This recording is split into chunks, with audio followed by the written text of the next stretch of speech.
أعوذ بالله من الشيطان الرجيم بسم الله الرحمن الرحيم الحمد لله والصلاة والسلام على رسول الله وعلى آله وصحبه ومن والاه أما بعد فقد قال الله سبحانه وتعالى في القرآن الكريم بسم الله الرحمن الرحيم إن الله وملائكته يصلون على النبي يا أيها الذين آمنوا صلوا عليه وسلموا تسليما اللهم صل على سيدنا محمد وعلى آل سيدنا محمد وبارك وسلم قال الله سبحانه وتعالى سبحان الذي أسرى بعبده ليلا من المسجد الحرام إلى المسجد الأقصى الذي باركنا حوله لنريه من آياتنا إنه هو السميع البصير وأيضا قال الله سبحانه وتعالى والنجم إذا هوى ما ضل صاحبكم وما غوى وما ينطق عن الهوى إن هو إلا وحي يوحى علمه شديد القوى صدق الله مولانا العظيم وصدق رسوله النبي الحبيب الكريم ونحن على ذلك لمن الشاهدين والشاكرين رب صل وسلم وبارك عليه সম্মানিত উপস্থিতি, আজকে লাইলাতুল ইসরা ওয়াল মেরাজ, যেটাকে আমরা আমাদের এশিয়া উপমহাদেশে বিশেষ করে বাংলাদেশ, ইন্ডিয়া, পাকিস্তানে আমরা সবে মেরাজ হিসেবে চিনি জানি।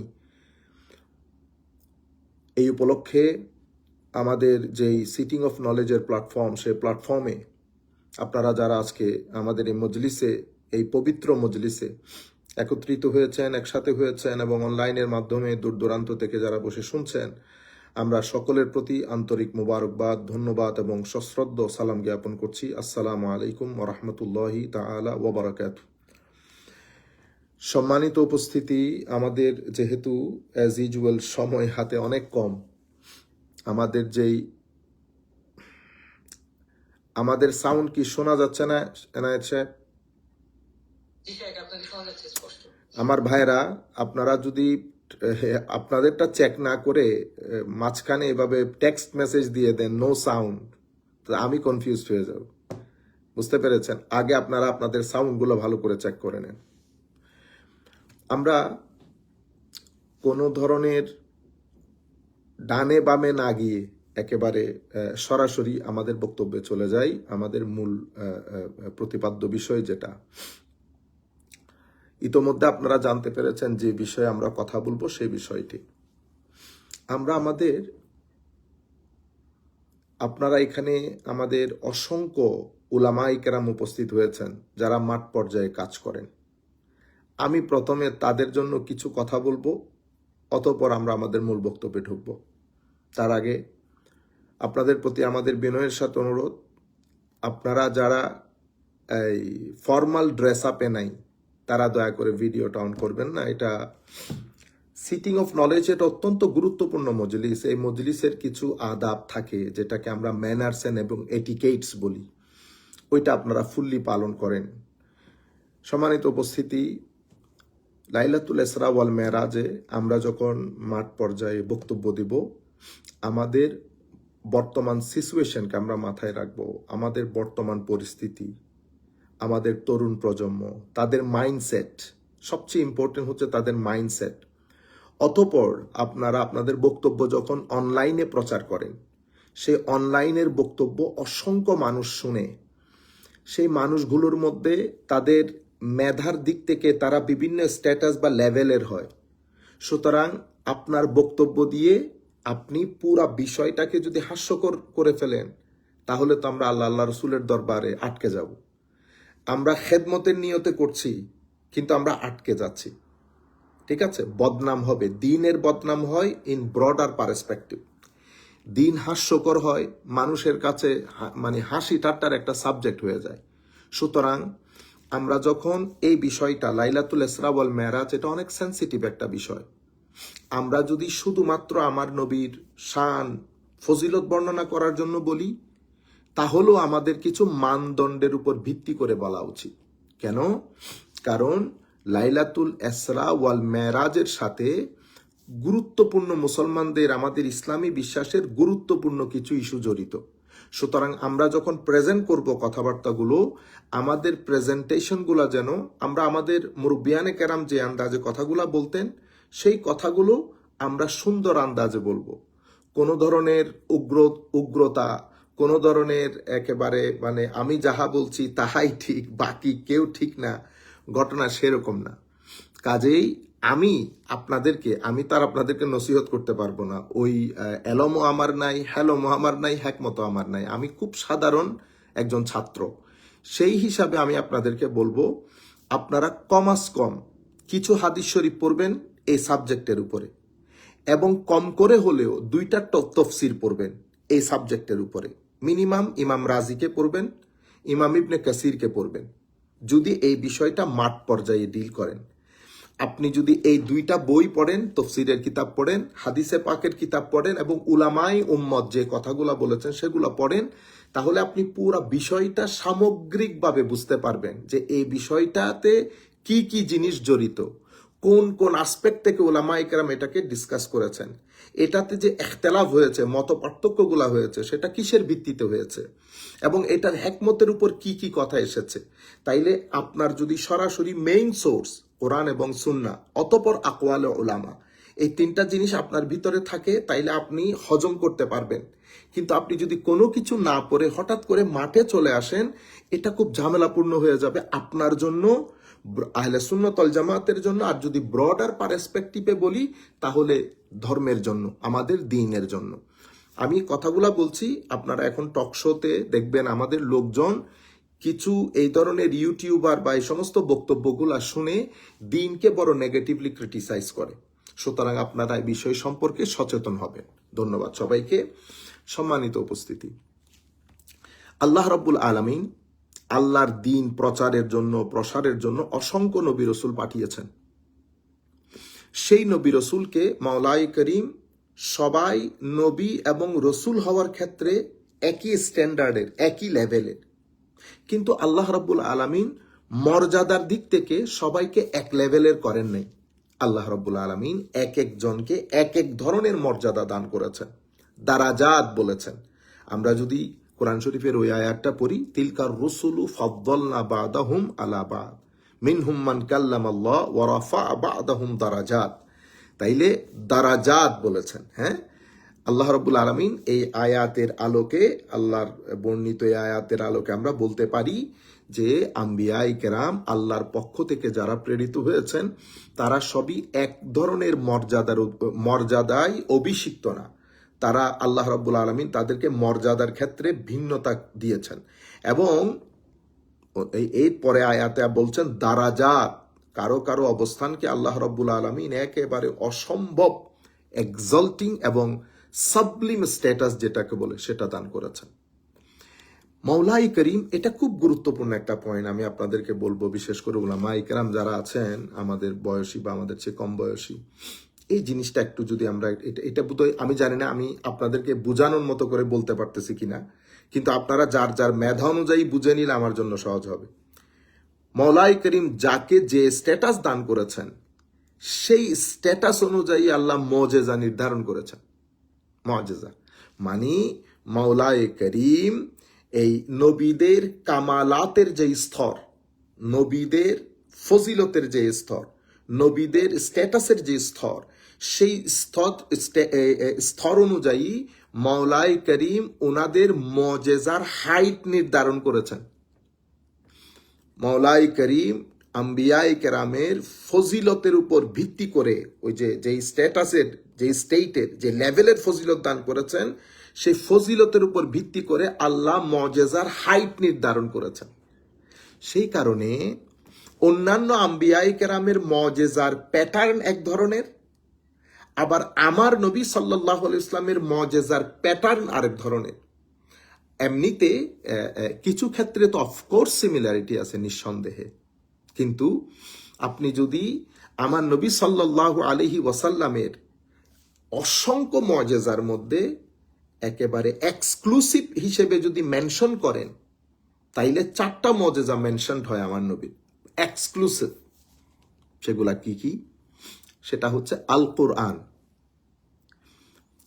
কোরআন, দ্বিতীয় হচ্ছে আমার নবীর ইলম, ওয়াকানা ফদলুল্লাহি আলাইকা আজিমা ওয়া আল্লামাকা মা লাম তাকুন তা'লাম ওয়াকানা ফদলুল্লাহি আলাইকা আজিমা।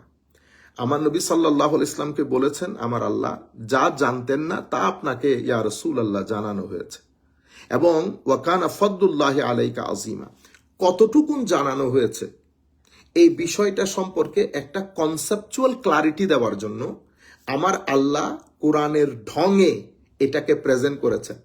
ফিতা ট্যাপ দিয়ে মাপেন নাই। আমার আল্লাহ কোরআনে যেভাবে জিনিসপত্রগুলো প্রেজেন্ট করেন সেই আলোকে আমার আল্লাহ অ্যাজ ইউজুয়াল বলেছেন ওয়াকানা ফদলুল্লাহি আলাইকা আজিমা। তাইলে এমন অনেক অনেক ফজিলতপূর্ণ ওখানে আপনার উপর আল্লাহর যে দয়া অনুগ্রহ সেটা আজিম। তাইলে আমার আল্লাহ আমার নবীর উপর তার যে ফজল দয়া অনুগ্রহ সেটাকে মহান বলেছেন, আজিম বলেছেন। ওয়া আল্লামাকা মা লাম তাকুন তা'লামের পরে আচ্ছা কোরআন, ইলম, এরপরে আমার নবীর আখলাক, আমার নবীর আখলাককেও আমার আল্লাহ আজিম বলেছেন। ওয়া ইন্নাকা লা আলা খুলুকিন আজিম, আমার নবীর আখলাককেও আমার আল্লাহ আজিম বলেছেন। এর পরবর্তীতে মেরাজে মুস্তাফা সাল্লাল্লাহু আলাইহি ওয়াসাল্লাম, এই চারটা আমার নবীর জিন্দেগির এক্সক্লুসিভ একেবারে। আচ্ছা, এখানে আমার আল্লাহ, আমরা যদি আয়াতের দিকে যাই তাহলে আল্লাহ রাব্বুল আলামিন আমার ওই আয়াতটা শুরু করেছে কি দিয়ে? তাইলে আমরা এতটুকুন বুঝলাম যে মাওলাই করিম আম্বিয়ায়ে কেরামের মর্যাদা অনুযায়ী তাদের মজেজার প্যাটার্ন, তাদের মজেজার হাইটটা নির্ধারণ করেন। আমার নবী সাল্লাল্লাহু আলাইহি ওয়াসাল্লামকে যে আজিম মর্যাদা আল্লাহ দান করেছেন, সে আজিম মর্যাদা অনুযায়ী আমার নবীকে আল্লাহ তো অসংখ্য মর্যাদা দান করেছেন। সে অসংখ্য মর্যাদার মধ্যে এই চারটা জিনিস আমার নবীর জন্য স্বাভাবিক, আমার নবীর জন্য যেহেতু সেটা আমাদের জন্য অনেক খুশির কারণ, সেই কারণে আমরা আমার নবীর এলমকে সেলিব্রেট করি। আমরা নবী জানেন না এই কথা বলি না, আমরা নবী জানেন না নবীর এলম নিয়ে আমরা টানাটানি করি না। কেন? কারণ আমাদের উপর আমার নবীর অনেক অনেক অনেক এহসান, অনেক এহসান। তো সেই কারণে যেহেতু এটা আমার নবীর জীবনের জন্য, আমার নবীর প্রতি আল্লাহ রাব্বুল আলামিনের একটা সাবলিম সুপার গিফট, সেই কারণে আমরা এই জিনিসগুলোকে এনজয় করি, সেলিব্রেট করি, আমরা অনেক খুশি হই। আচ্ছা, মেরাজের বিষয়টা এরকম ডিসকাশনে আসলো কেন? পবিত্র কোরআনে আল্লাহ রাব্বুল আলামিন মেরাজের বিষয়টা 3টা জায়গায় আল্লাহ মেনশন করেছেন, 3টা জায়গায়। একটা সূরাতুল ইসরা, অথবা যেটাকে আপনারা সূরা বনী ইসরাইল বলেন, সুবহানাল্লাযী আসরা বিআবদিহি লাইলাম মিনাল মাসজিদিল হারাম, এই আয়াত।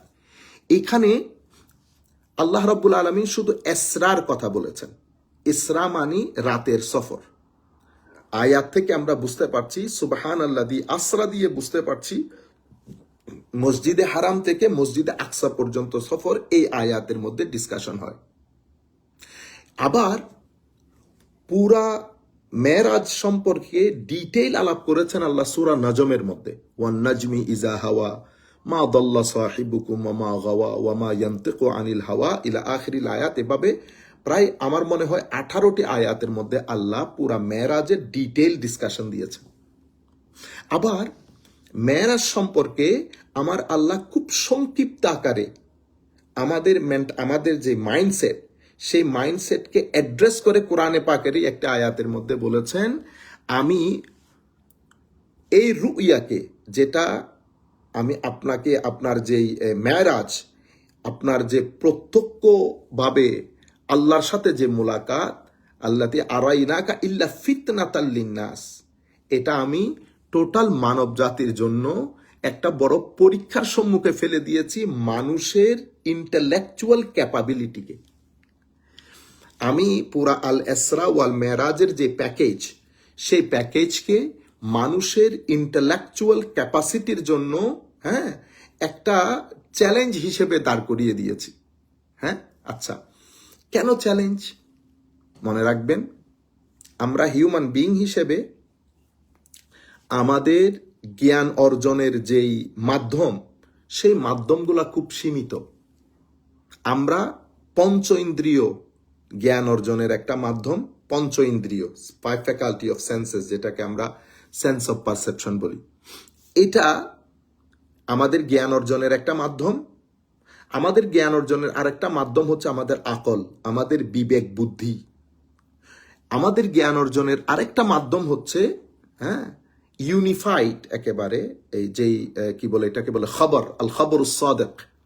ঠিক আছে, যেমন আমরা বর্তমানে আমেরিকা দেখছি, আগে তো আর আমেরিকা দেখি নাই কেউ, কিন্তু শতাব্দীর পর শতাব্দী মানুষ আমেরিকা নামক একটা রাষ্ট্র আছে সেটাকে বিশ্বাস করে। কিসের উপর ভিত্তি করে? সোনার উপর ভিত্তি করে। কেন? কারণ জেনারেশন টু জেনারেশন আমরা একই মেসেজ পরবর্তী সমাজের কাছে কনভে করছি। হোয়াইট হাউস কেউ দেখে নাই, কিন্তু মানুষ এটাকে বিশ্বাস করে। এখন মানুষ মিডিয়ার মাধ্যমে হয়তো দেখতে পাচ্ছে।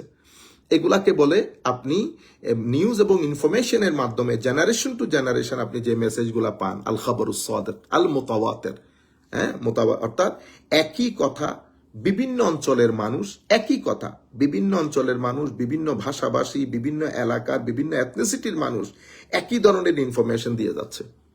এরপরে হচ্ছে আমাদের সায়েন্টিফিক রিসার্চ। এগুলো হচ্ছে আমাদের জ্ঞান অর্জনের মাধ্যম। কিন্তু আমাদের যে আল ইসরা ওয়াল মেরাজ, এটা জ্ঞান অর্জনের এই চার মাধ্যমগুলাকে বিকল করে দিয়েছে। মানে জ্ঞান অর্জনের এই যে চারটি মাধ্যম, এই চারটা মাধ্যমকে বিকল করে দিয়েছে। মানুষের ব্রেনের সামনে একটা চ্যালেঞ্জ হয়ে দাঁড়িয়েছে। মানুষ এটাকে গ্রহণ করতে হচ্ছে, কিন্তু তাদের জ্ঞান অর্জনের যে মাধ্যমগুলো আছে, সেই মাধ্যমগুলো তাদেরকে স্যাটিসফাই করতে পারছে না। কারণ কি? কারণ আমার নবী সাল্লাল্লাহু আলাইহি ওয়াসাল্লামের মেরাজের তিনটা ভাগ। টোটাল মেরাজের, আমি আমাদের এলাকায় অঞ্চলের মধ্যে আমরা যেভাবে সবে মেরাজ বলি, সেই আলোকে আপনাদেরকে বলছি। মেরাজের তিনটা ভাগ করেছেন আমার আল্লাহ। হারামে পাক থেকে আমার নবী সাল্লাল্লাহু আলাইহি ওয়াসাল্লামকে আকসাতে নিয়ে গেছেন। আকসা থেকে আল্লাহ রাব্বুল আলামিন আমার নবী সাল্লাল্লাহু আলাইহি ওয়াসাল্লামকে প্রথম আসমান, দ্বিতীয় আসমান, তৃতীয় আসমান করে করে করে করে সিদরাতুল মুনতাহাতে নিয়ে গেছেন। আরশে আজিম, সিদরাতুল মুনতাহা। সেখান থেকে আবার আমার আল্লাহ আমার নবী সাল্লাল্লাহু আলাইহি ওয়াসাল্লামকে লা মাকানে নিয়ে গেছেন। লা মাকান শব্দটার মাধ্যমে আপনারাই বুঝতে পারছেন, ওখানে মানে বিয়ন্ড টাইম এন্ড স্পেস চলে গেছে। তাইলে মেরাজের তিনটা ভাগ হয়েছে। একটা ভাগ ফিজিক্যাল ওয়ার্ল্ডে এটা হয়েছে, যেটা হারাম থেকে আকসা পর্যন্ত। এরপরে দ্বিতীয়টার যেটা হয়েছে, এটা চলে গেছে বিয়ন্ড টাইম এন্ড স্পেস। এরপরে আমার নবীর থার্ড ডাইমেনশন, যেটা third phase of the journey, আমার নবীর এই জার্নির যে তৃতীয় স্তর ছিল, এটা হচ্ছে extraordinary, astounding, amazing, beyond understanding. শুধু বিয়ন্ড টাইম এন্ড প্লেস না, বিয়ন্ড আন্ডারস্ট্যান্ডিং হয়ে গেছে। তাহলে এই তিনটা টোটাল আমার নবীর এই আল ইসরা ওয়াল মেরাজের প্যাকেজ। স্বাভাবিকভাবে বিবেক বুদ্ধি যখন চিন্তা করে, তখন ইভেন ফিজিক্যাল যেটা হয়তো আমরা অনেকে এভাবে চিন্তা করি যে, প্রথমে আমি দুইটা হিকমত আপনাদেরকে তুলে ধরি। আমরা চিন্তা করতে পারি, অনেকের মাথায় প্রশ্ন আসে, আল্লাহ রাব্বুল আলামিন আমার নবীকে নিয়ে যাবেন দাওয়াত দিয়ে আল্লাহর নিদর্শন দেখার জন্য উপরে, কিন্তু আমার আল্লাহ আমার নবীর মেরাজের যে রুট, সফর, সেটাকে আমার আল্লাহ রুট নির্ধারণ করেছেন হারাম থেকে আকসা, আকসা থেকে প্রথম আসমান। এটাও আপনাদেরকে বলি, হারাম থেকে আকসা পর্যন্ত আমার নবী বুরাকের মাধ্যমে সফর করেছেন। অথবা এটাকে বুরাকও বলে, বুর্রাকও বলে। বুরাক বলেন, বুর্রাক বলেন, এটা বারকুনের বহু বচন।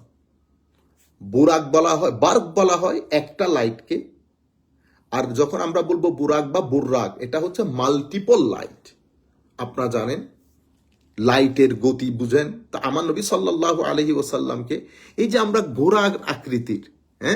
ঘোড়ার আকৃতির একটা ছবি আমার নবীর বুরাক বলে বলে আমরা বিক্রি করি, আসলে জিনিসগুলা ওভাবে ঠিক না। আমার নবী ম্যাটাফোরিক্যালি আমাদেরকে বোঝানোর জন্য বাহন, আমার নবী একটা একটা কথা বলেছেন যে এটা মানে ইয়ার একটা নির্দিষ্ট মেটাফরিক্যালি বোঝার জন্য এটা একটা আকৃতি বলেছেন। আমি এখানে সেই আকৃতিতে যাচ্ছি না। তো আমরা আবার এটা অঙ্কন করে এটা নিয়ে বিজনেস করি, এগুলা করা উচিত না। আমাদেরকে বোঝানোর জন্য বলা হয়েছে মেইনলি। আমার নবী এই জন্য আপনি যখন বলবেন ঘোড়ার চেয়ে ছোট, ডঙ্কির চেয়ে একটু বড়, লার্জার দেন মিউল, ওকে, স্মলার দেন হর্স, আপনি যখন এই কথাগুলো মাঠ পর্যায়ে বলবেন, সাধারণ মানুষ এক ধরনের চিন্তা করবে, মাঠের মধ্যে কথাবার্তাগুলো ছড়িয়ে তো টকশোর মধ্যে আমাদের ভাইরা বলেন ওইটা নাকি ঘোড়ার মতো ছিল, ওইটা এখন উনি তো বার্ক শব্দের সাথে পরিচিত না, এই জন্য কথাগুলো খুব সেন্সিটিভ, খুব সাবধানে আপনারা বিষয়গুলো প্রেজেন্ট করবেন। তো আমার নবীর জন্য স্পেশাল একটা ডিভাইন লাইটের বাহন নিয়ে জিবরিল আমিন এসেছেন, খুদ যেহেতু জিবরিল আমিন লাইটের। আচ্ছা, আমার নবী সাল্লাল্লাহু আলাইহি ওয়াসাল্লামের বাহনের ব্যাপারে যদি বলি, হারাম থেকে আকসা পর্যন্ত আমার নবী সাল্লাল্লাহু আলাইহি ইসলাম বুরাকের মাধ্যমে সফর করেছেন। অতঃপর আকসা থেকে আমার নবী প্রথম আসমান স্পেশাল একটা লাডার, যেটাকে আমরা আমাদের পরিভাষায় কি বলে, হাপটা বলি বোধহয়, হ্যাঁ, লাডার, এটা স্পেশাল ডিভাইন লাইটের একটা লাডার ব্যবহার করেছেন আমার নবী। অতঃপর প্রথম আসমান থেকে সপ্তম আসমান পর্যন্ত নূরি ফেরেশতাদের পালকের উপর ভর করে ডিভাইন প্রোটোকল দিয়ে আমার নবীকে সপ্তম আসমান পর্যন্ত নিয়ে যাওয়া হয়েছে। সপ্তম আসমান থেকে সিদরাতুল মুনতাহা পর্যন্ত আমার নবী সাল্লাল্লাহু আলাইহি ইসলাম সফর করেছেন জিবরিল আমিনের নূরানি পাখার উপর ভর করে। অতঃপর আমার নবী সাল্লাল্লাহু আলাইহি ইসলাম যখন একটা নির্দিষ্ট পর্যায়ে জিবরিল আমিন তার অপারগতা জানান আমার নবীকে যে আমি এর বাইরে যেতে পারবো না, এটা আমার লিমিট, ওখান থেকে শুরু করে আমার নবী পরবর্তী পর্যায়গুলো সফর করেন রফ নামক এক্সট্রা অর্ডিনারি স্টাউন্ডিং একটা নুরানি বাহনের উপর ভিত্তি করে। এই হচ্ছে আমার নবী সাল্লাল্লাহু আলাইহি ওয়াসাল্লামের সফর। আরেকটা কথা আমি পরবর্তীতে মাথায় থাকে, ভুলে যায়, আমি জানি না। হ্যাঁ, আরেকটা বিষয় আপনাদের সাথে আমি শেয়ার করে ফেলি, সেটা হচ্ছে এই মেরাজের মধ্যে যে তিনটা স্তর আমি আপনাদেরকে বলেছি, প্রথম স্তর হারাম থেকে আকসা, অতঃপর আকসা থেকে সিদরাতুল মুনতাহা, অতঃপর ওখান থেকে লামাকান ফাকানা কাবা কাউসাইনি আও আদনা। এই তিন সফরের মধ্যে প্রথম সফরটা কোরআন নাসে কোরআনি বলি আমরা। নাসে কোরআনি মানে কোরআনিক প্রভিশন, কোরআনের আয়াতের মাধ্যমে এস্টাবলিশড। এই সফরটাকে যিনি অস্বীকার করবেন উনি ইসলামের দায়রার মধ্যে থাকতে পারবেন না। কেন? কারণ এটা ইসলামী দ্বীনের উসুল। আপনি যদি মুসলমান হিসেবে বাঁচতে চান, আপনাকে কোরআনের ডাইরেক্ট প্রভিশন সেগুলাকে মেনে নিতে হবে। এর বাইরে আপনি মুসলমান থাকতে পারবেন না। আচ্ছা, দ্বিতীয় অংশ যেগুলা, দ্বিতীয় সফর, অর্থাৎ প্রথম আসমান, দ্বিতীয় আসমান, অতঃপর লামাকান ফাকানা কাবা কাউসাইনি আদনা। আমি প্রথমে দ্বিতীয়টার কথা বলি, সপ্তম আসমান পর্যন্ত, সিদরাতুল মুনতাহা পর্যন্ত। এই সফরটা অসংখ্য হাদিসের মধ্যে এসেছে। আমি মিশরে যাকে ইমামুল মুফাসসিরিন বলা হতো, শেখ শাহরবি রহমতুল্লাহ আলাই, অসম্ভব বড় মাপের আলেম, ইমাম পর্যায়ের আলেম। উনি আল ইসরা ওয়াল মেরাজ একটা কিতাব লিখেছেন। সেই কিতাবের মধ্যে উনি এই সংক্রান্ত সমস্ত হাদিসগুলো একসাথে করেছেন। সেখানে উনি উল্লেখ করেছেন যে আল ইসরা ওয়াল মেরাজ সংক্রান্ত হাদিস, এই যে এখান থেকে সিদরাতুল মুনতাহা পর্যন্ত যে সফর, প্রায় 25 জন সাহাবায়ে কেরামের মাধ্যমে বর্ণিত। Around 25 of the companions of Holy Prophet sallallahu alaihi wasallam had narrated the hadith related to this issue. আচ্ছা, উনি বলেছেন এটা প্রায় মুতাওয়াতির পর্যায়ের। মুতাওয়াতির মানে হাদিসের মধ্যে কিছু ক্যাটাগরি আছে, তোর মধ্যে সবচেয়ে টপ ক্যাটাগরির হাদিসকে মুতাওয়াতির বলে, যেটা আপনি অ্যাকসেপ্ট করা বাদে আপনার কাছে অন্য কোনো অপশন নাই। তাহলে সেই কারণে উলামায়ে কেরাম বলছেন, কেউ যদি এটাও স্বীকার করে, মানে দ্বিতীয় পার্ট, সফরের দ্বিতীয় পার্টকে অস্বীকার করে, সে পথভ্রষ্ট হবে, কাফের হবে না। সুতরাং আমি এই জন্য বলছি, মাঠ পর্যায়ে যারা আমরা কাজ করি, আমরা যেটা যেই থাকে রাখার প্রয়োজন সেটাকে যেন সেই থাকে রাখি। সবগুলোকে একসাথে করে আমরা যেন তালগুল পাকিয়ে না ফেলি, মানুষের মধ্যে যেন কনফিউশন তৈরি না করি। আচ্ছা, এর পরবর্তীতে সফরের যে তৃতীয় ভাগ, যে ভাগের মধ্যে মাওলাই করিমের সাথে আল্লাহ রাব্বুল আলামিনের সাথে আমার নবীর মুলাকাত, ঠিক আছে, এই মুলাকাতের অংশটুকু হাদিসে পাকের মধ্যে এসেছে, কিন্তু বর্ণনা সূত্রগুলো ওই ধরনের স্ট্রং না যেই ধরনের স্ট্রং হাদিসে পাকে সিদরাতুল মুনতাহা মানে দ্বিতীয় সফরের পর্যন্ত যেই হাদিসের যেই গ্রিপ এবং সনদ ওই পর্যায়ের না। সেই কারণে কেউ যদি থার্ড পর্যায়ের ওই বিষয়টাকে অস্বীকার করে, তাকে আপনি পথভ্রষ্টও বলতে পারবেন না, ফাসেক, অথবা উনি বুঝতে পারেন নাই। তাহলে শরীয়তের মধ্যে সব জিনিসকে একসাথে করে দেয় নাই, নাম্বার ওয়ান। এরপরে যে জিনিসটা আমরা বলতে চাচ্ছিলাম যে রুটটাকে আল্লাহ এভাবে নির্ধারণ করলেন কেন। আচ্ছা, তার আগে গুরুত্বপূর্ণ, আমি ভুলে যাব আবার, মনে রাখবেন থার্ড আসপেক্ট যেটা আল্লাহ রাব্বুল আলামিনের সাথে মুলাকাত, এটা খুবই সেন্সিটিভ ইস্যু। কেন? মনে রাখবেন আল্লাহ রাব্বুল আলামিন এসরার কথা বলতে আল্লাহ পবিত্র কোরআনের সংক্ষিপ্ত আকারে যে আয়াত সূরা বনী ইসরাইলের মধ্যে এসেছে, সেটা শুরু করেছে আমার আল্লাহ সুবহান দিয়ে। সুবহান মানি এটা আমার আল্লাহর হাইলি এক্সল্টিং স্টেটাস অফ অলমাইটি আল্লাহ, মানি আমার আল্লাহ সমস্ত প্রকার যাহা কিছু মন্দ, ভালো নয়, যা আল্লাহর সাথে সমীচীন না, আল্লাহর আল্লাহিয়তের সাথে উলুহিয়তের সাথে যেটা ম্যাচেবল না, এমন প্রত্যেক কিছু থেকে আমার আল্লাহ পুত পবিত্র। আমার আল্লাহ পুত পবিত্র। এখানে লফজে সুবহান, আমরা জানি আমরা সুবহান আল্লাহ কখন বলি, কিভাবে বলি, কোথায় বলি। লফজে সুবহান ইটসেলফ, এই একটা ওয়ার্ড, এটা আমার নবীর পুরা আসরা ওল মেরাজ যে মজেজা, সেই বিষয়ে স্পষ্ট ইঙ্গিত দিচ্ছে। সুবহান শব্দটি আমার আল্লাহ এটা ইউজ করে ইসরা ওয়াল মেরাজ যে আমার নবীর একটা অ্যামেজিং মজেজা, সেই দিকে ইঙ্গিত করেছেন। এবং সুবহান দিয়ে আমার আল্লাহ সবকিছু থেকে পবিত্র বলতে কিরকম আপনারা জানেন, মুসলিম সমাজের মধ্যে আল্লাহ রাব্বুল আলামিনের সত্তা নিয়ে তিনটা কনসেপ্ট বিদ্যমান। সুতরাং মাঠ পর্যায়ে এগুলা বলতে গেলে অনেক সাবধান। মনে রাখবেন আল্লাহর সত্তা নিয়ে মুসলিম উম্মতের মধ্যে তিনটা কনসেপ্ট বিদ্যমান।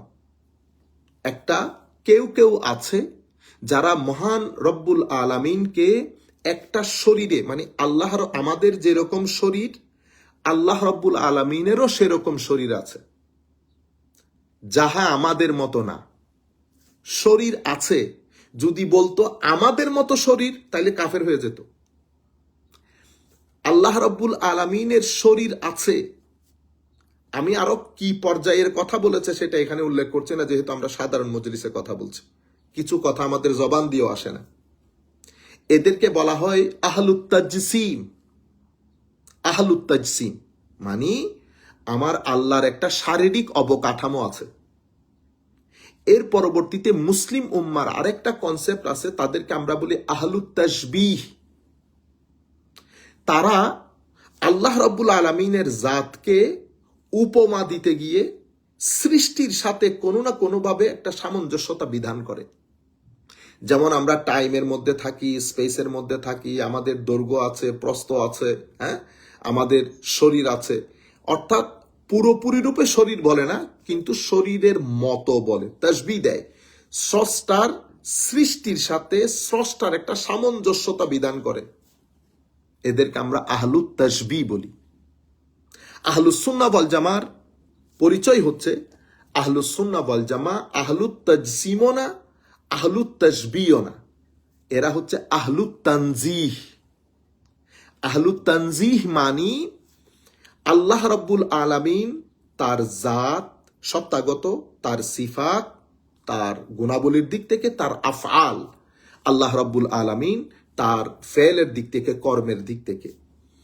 মাওলাই করিম স্রষ্টার সৃষ্টির সাথে সকল দিক থেকে আল্লাহর কোনো মত নাই, তার কোনো শুরু নাই, তার কোনো শেষ নাই, তার কোনো মত নাই। মত বলতে মানুষের চিন্তা চেতনার মধ্যে যত ধরনের মত আছে, দৈর্ঘ্যের দিক দিয়ে, প্রস্থের দিক দিয়ে, আকৃতির দিক দিয়ে, প্রকৃতির দিক দিয়ে যত ধরনের মত আছে, সকল মত থেকে আমার আল্লাহ পুত পবিত্র। লাইসা কামিসলিহি শাই ওয়া হুয়াস সামিউল বাসীর। এটা হচ্ছে আমাদের ফান্ডামেন্টাল বেসিক প্রিন্সিপাল আয়াত, যে আয়াতের মধ্যে আল্লাহ রাব্বুল আলামিন মিছিল শব্দটা ব্যবহার করে। আপনারা যদি আল মুফরাদাত ইমাম রাগেব আল আসফাহানি এই কিতাবের মধ্যে মিছিল শব্দটার অর্থ কি পড়েন, তাইলে আপনারা দেখবেন মিছিল শব্দের মধ্যে, মাদ্রাসায় যারা পড়েন তারা বুঝবেন, জিদ্দুন, নিদ্দুন, সমস্ত শব্দগুলো, শিবহুন, সমস্ত শব্দগুলো মিছিলের মধ্যে ইনক্লুডেড। সুতরাং আমার আল্লাহ লাইসা কামিসলিহি বলে সমস্ত প্রকার তাসবিহ তাজসিমকে আমার আল্লাহ নিগেট করে দিয়েছেন। কিন্তু আপনি যদি থার্ড পার্টের মধ্যে আমার আল্লাহ, আমার নবী, আমার আল্লাহর সাথে মুলাকাত করেছেন, এটা সাধারণ মজলিসের মধ্যে জিকির করেন, তো সাধারণ মানুষ ডেফিনেটলি আমার আল্লাহ নিচে আসেন, উপরে উঠেন, আল্লাহর একটা অবস্থান আছে, এই সম্পর্কে তাদের আকীদা আপনি না বললেও মার্চ করবে। আপনারা বলেন দেখি, আমার নবী সাল্লাল্লাহু আলাইহি ওয়াসাল্লাম মেরাজের সময় আমার উরুজ হয়েছে, উপরে ঊর্ধ্বগমন, আসেনশন বলি, নাইট অফ আসেনশন, আমার নবীর ঊর্ধ্বগমন। তাইলে আমার আল্লাহ আমার নবীকে উর্দে নিয়ে গেছেন, মোলাকাত করেছেন। তার মানে তো আমাদের মধ্যে অনেক ভাই আছে যারা আমার নবী আল্লাহকে দেখেছেন, এটা ওনারা এই জায়গার মধ্যে বিশ্বাস করে না। ওনারা মনে করেন আমার নবী মেরাজের রজনীতে জিবরিল আমিনকে তার মূল আকৃতিতে দেখেছেন। বুঝতে পেরেছেন? এটা বলেন। কিন্তু আমরা আহলুস সুন্নাহ ওয়াল জামা এবং উম্মতে মুসলিমার সংখ্যাগরিষ্ঠ লোক, ওনাদের আকীদা হচ্ছে না, আল্লাহ রসুল আল্লাহকে দেখেছেন। কিন্তু এখানে এগুলা নিয়ে আপনারা সমাজের মধ্যে হেট্রেড তৈরি করবেন না। আপনি আপনার বক্তব্যটা কারো পক্ষ, মানে কাউকে নেগেটিভলি হিট না করে মহব্বতের সাথে, কারণ এটা মহব্বতের বিষয়, মহব্বতের সাথে তুলে ধরবেন। আর কথা বলার সময় সাবধানতা অবলম্বন করবেন। তখন আমাদের ভাইরা জিজ্ঞেস করে, আল্লাহ রসুল যেহেতু উর্দে উঠে আল্লাহকে দেখেছেন, তাইলে কি আল্লাহ উর্দে আছেন? এই প্রশ্ন আসে না? আপনি আচ্ছা, যেহেতু আমার নবী আমার আল্লাহকে দেখেছেন একটা নির্দিষ্ট জায়গায় গিয়ে, যদিও সেখানে জায়গা বলা আমি আপনাদের আন্ডারস্ট্যান্ডিং, আমাদের আন্ডারস্ট্যান্ডিং এর জন্য বলছি, সেটা টাইম এন্ড স্পেসের ঊর্ধ্বে। তো আমরা যখন সাধারণ মজলিসের মধ্যে কথাগুলো বলবো, খুব সেন্সিটিভ। আধুনিক মাইন্ড, চিন্তা চেতনার মধ্যে অনেক ধরনের প্রশ্ন চলে আসে, তারা কনফিউশনে পড়ে যায়।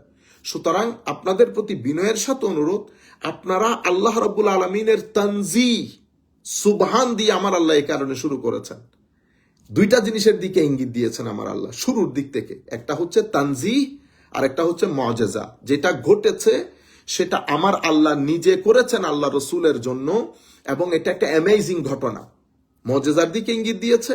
আবার আমার নবী সাল্লাল্লাহু আলাইহি ওয়াসাল্লাম, আমার আল্লাহ সুবহান শব্দটা ইউজ করে আল্লাহ যে মুনাজ্জাহুন আন কুল্লি শাই, সবকিছু থেকে আমার আল্লাহ পুত পবিত্র, সেটা পরিপূর্ণরূপে এস্টাবলিশ করেছেন। সুতরাং আপনারা এই জিনিসটা মাথায় রাখবেন যে যখন আমরা বলবো, তখন আপনি কোন তাজসিম, যারা আহলুত তাজসিম, আল্লাহর জন্য শরীর নির্ধারণ করে, আপনি কোন আবার তাদের দিকে ইঙ্গিত করে দিচ্ছেন কিনা, অথবা আহলুত তাসবির দিকে ইঙ্গিত করে দিচ্ছেন কিনা। আমি বলবো, আমার নবীকে আমার আল্লাহর সৃষ্টি দেখানোর জন্য নিয়ে গেছেন।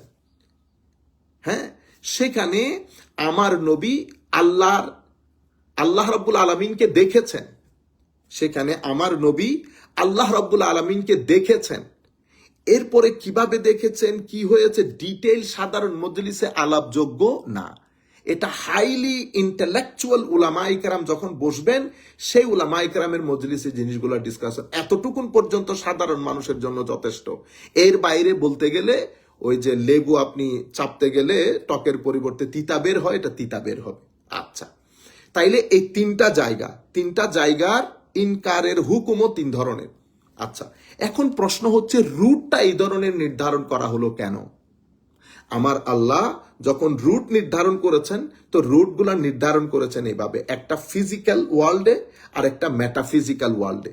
ফিজিক্যাল ওয়ার্ল্ডেরটা কিভাবে করেছেন? হারাম থেকে আকসা পর্যন্ত করেছেন। মেটাফিজিক্যাল ওয়ার্ল্ডটাকে আবার 2 পার্ট করে, প্রথম আসমান থেকে সপ্তম আসমান, অতঃপর সিদরাতুল মুনতাহা, এরপরে লামাকান। প্রশ্ন হচ্ছে এই ধরনের রুট নির্ধারণ করলেন কেন? সম্মানিত উপস্থিতি, উলামায়ে কেরাম অনেক ধরনের হেকমত বর্ণনা করেছেন। একটা হেকমত আমার কাছে চমৎকার লেগেছে, সেটা আমি আপনাদের সাথে শেয়ার করব। ওইটা আমার মাইন্ডকে বড় হিট করেছে। দেখেন, যদি আমার আল্লাহ ফিজিক্যাল পার্টের, যখন আমার নবী সাল্লাল্লাহু আলাইহি ওয়াসাল্লাম মেরাজের বর্ণনা দিচ্ছেন, মক্কার কুরাইশরা একসাথে হয়ে গেছে, যদি আমার নবী শুধুমাত্র সেকেন্ড পার্টটা বলতেন, মেটাফিজিক্যাল পার্টটা বলতেন, তাইলে এটা তাদের জন্য চ্যালেঞ্জিং হতো না, কারণ মেটাফিজিক্যাল পার্টটা চেক করার কোনো তো সুযোগ নাই। আদৌ মেরাজ হয়েছে কিনা শুধু মেটাফিজিক্যাল পার্ট দিয়ে তারা বুঝবে না, কারণ মেটাফিজিক্যাল পার্টটা আপনার জ্ঞান অর্জনের যে মাধ্যম, সেই মাধ্যমের অনেক বাইরে, out of sense of perception, out of your intellectual level, brain, সবকিছু থেকে ঊর্ধ্বে। এটা তো আপনি চেক করতে পারতেছেন না, ঠিক আছে? তো এই কারণে আমার আল্লাহ এসরাকে দলিল হিসেবে ব্যবহার করেছেন মেরাজের। এসরা কোনটা? সেটা হচ্ছে ফিজিক্যাল ওয়ার্ল্ডের যে সফরটা, অর্থাৎ হারাম থেকে আকসা পর্যন্ত। হারাম থেকে আকসা পর্যন্ত আমার নবী বলতেছেন, আমি যখন সকালে বললাম এই ঘটনা, হাই খোদা, আমার জীবনে এই ধরনের এম্বারেসমেন্ট আর কখনো হয় নাই। সমস্ত মক্কার কুরাইশরা একসাথে হয়ে গেছে। হাই খোদা, আমাকে এমন এমন প্রশ্ন জিজ্ঞেস করতেছে, কারণ মসজিদে হারাম থেকে মসজিদে আকসা পর্যন্ত অনেক দিনের সফর। সাধারণভাবে যেতে গেলেও 2 সপ্তাহ লেগে যায়, 2-2.5 সপ্তাহ লেগে যায়। এতদিনের সফর উনি পুরা রাতে না, সম্পূর্ণ রাতে না, রাতের একটা অংশে। সেই কারণে আসরার পরে, উলামায়ে কেরামের জন্য বলছি বিশেষ করে, আসরার পরে লাইলান ব্যবহার করেছে আমার আল্লাহ। আসরা এমনি তো, এসরা এটা তো এমনি তো রাতের সফর, তাইলে রাতের সফর বলার পরে আবার রাত শব্দটা উল্লেখ করার কারণ কি? আপনারা দেখেন আয়াতের মধ্যে সুবহানাল্লাযী আসরা বিআবদিহি লাইলা, তাইলে এসরা মানে তো এমনিতে রাতের সফর, তাইলে আবার লাইলান ব্যবহার করলো কেন? তো ইমাম রাজি বলতেছেন, এসরা বলার পরে লাইলান বলার কারণ হচ্ছে, এসরা মানে রাতের সফর। কতক্ষণের সফর? আমার আল্লাহ বলছেন লাইলান, পুরা রাত না, রাতের সামান্য একটি অংশের সফর। এখন রাতের সামান্য অংশে আপনি অতটুকুন গিয়ে ফেরত এসেছেন। দেখেন, কেউ কিন্তু পরের কথা বলতেছে না, সবাই এটা নিয়ে ব্যস্ত। আমার আল্লাহ, আমার নবী উপরে উঠেছেন, প্রথম আসমান, দ্বিতীয় আসমান, তৃতীয় আসমান, জান্নাত দেখেছেন, জাহান্নাম দেখেছেন, যারা নামাজ পড়ে না তাদের অবস্থা দেখেছেন, যারা হালাল হারামের করে না তাদের অবস্থা দেখেছেন, মিথ্যা বলে তাদের অবস্থা দেখেছেন, মানুষের ইজ্জত নিয়ে টানাটানি করে তাদের অবস্থা দেখেছেন, জাহান্নামের ভয়াবহতা দেখেছেন, জান্নাতের মধ্যে মানুষজন ঘোরাফেরা করতে দেখেছেন, লামাকান দেখেছেন, রফরফ দেখেছেন, জিবরিলের সাথে সফর করেছেন বিয়ন্ড টাইম এন্ড স্পেস। আমার নবী এটা বলার সুযোগই পান নাই তাদেরকে।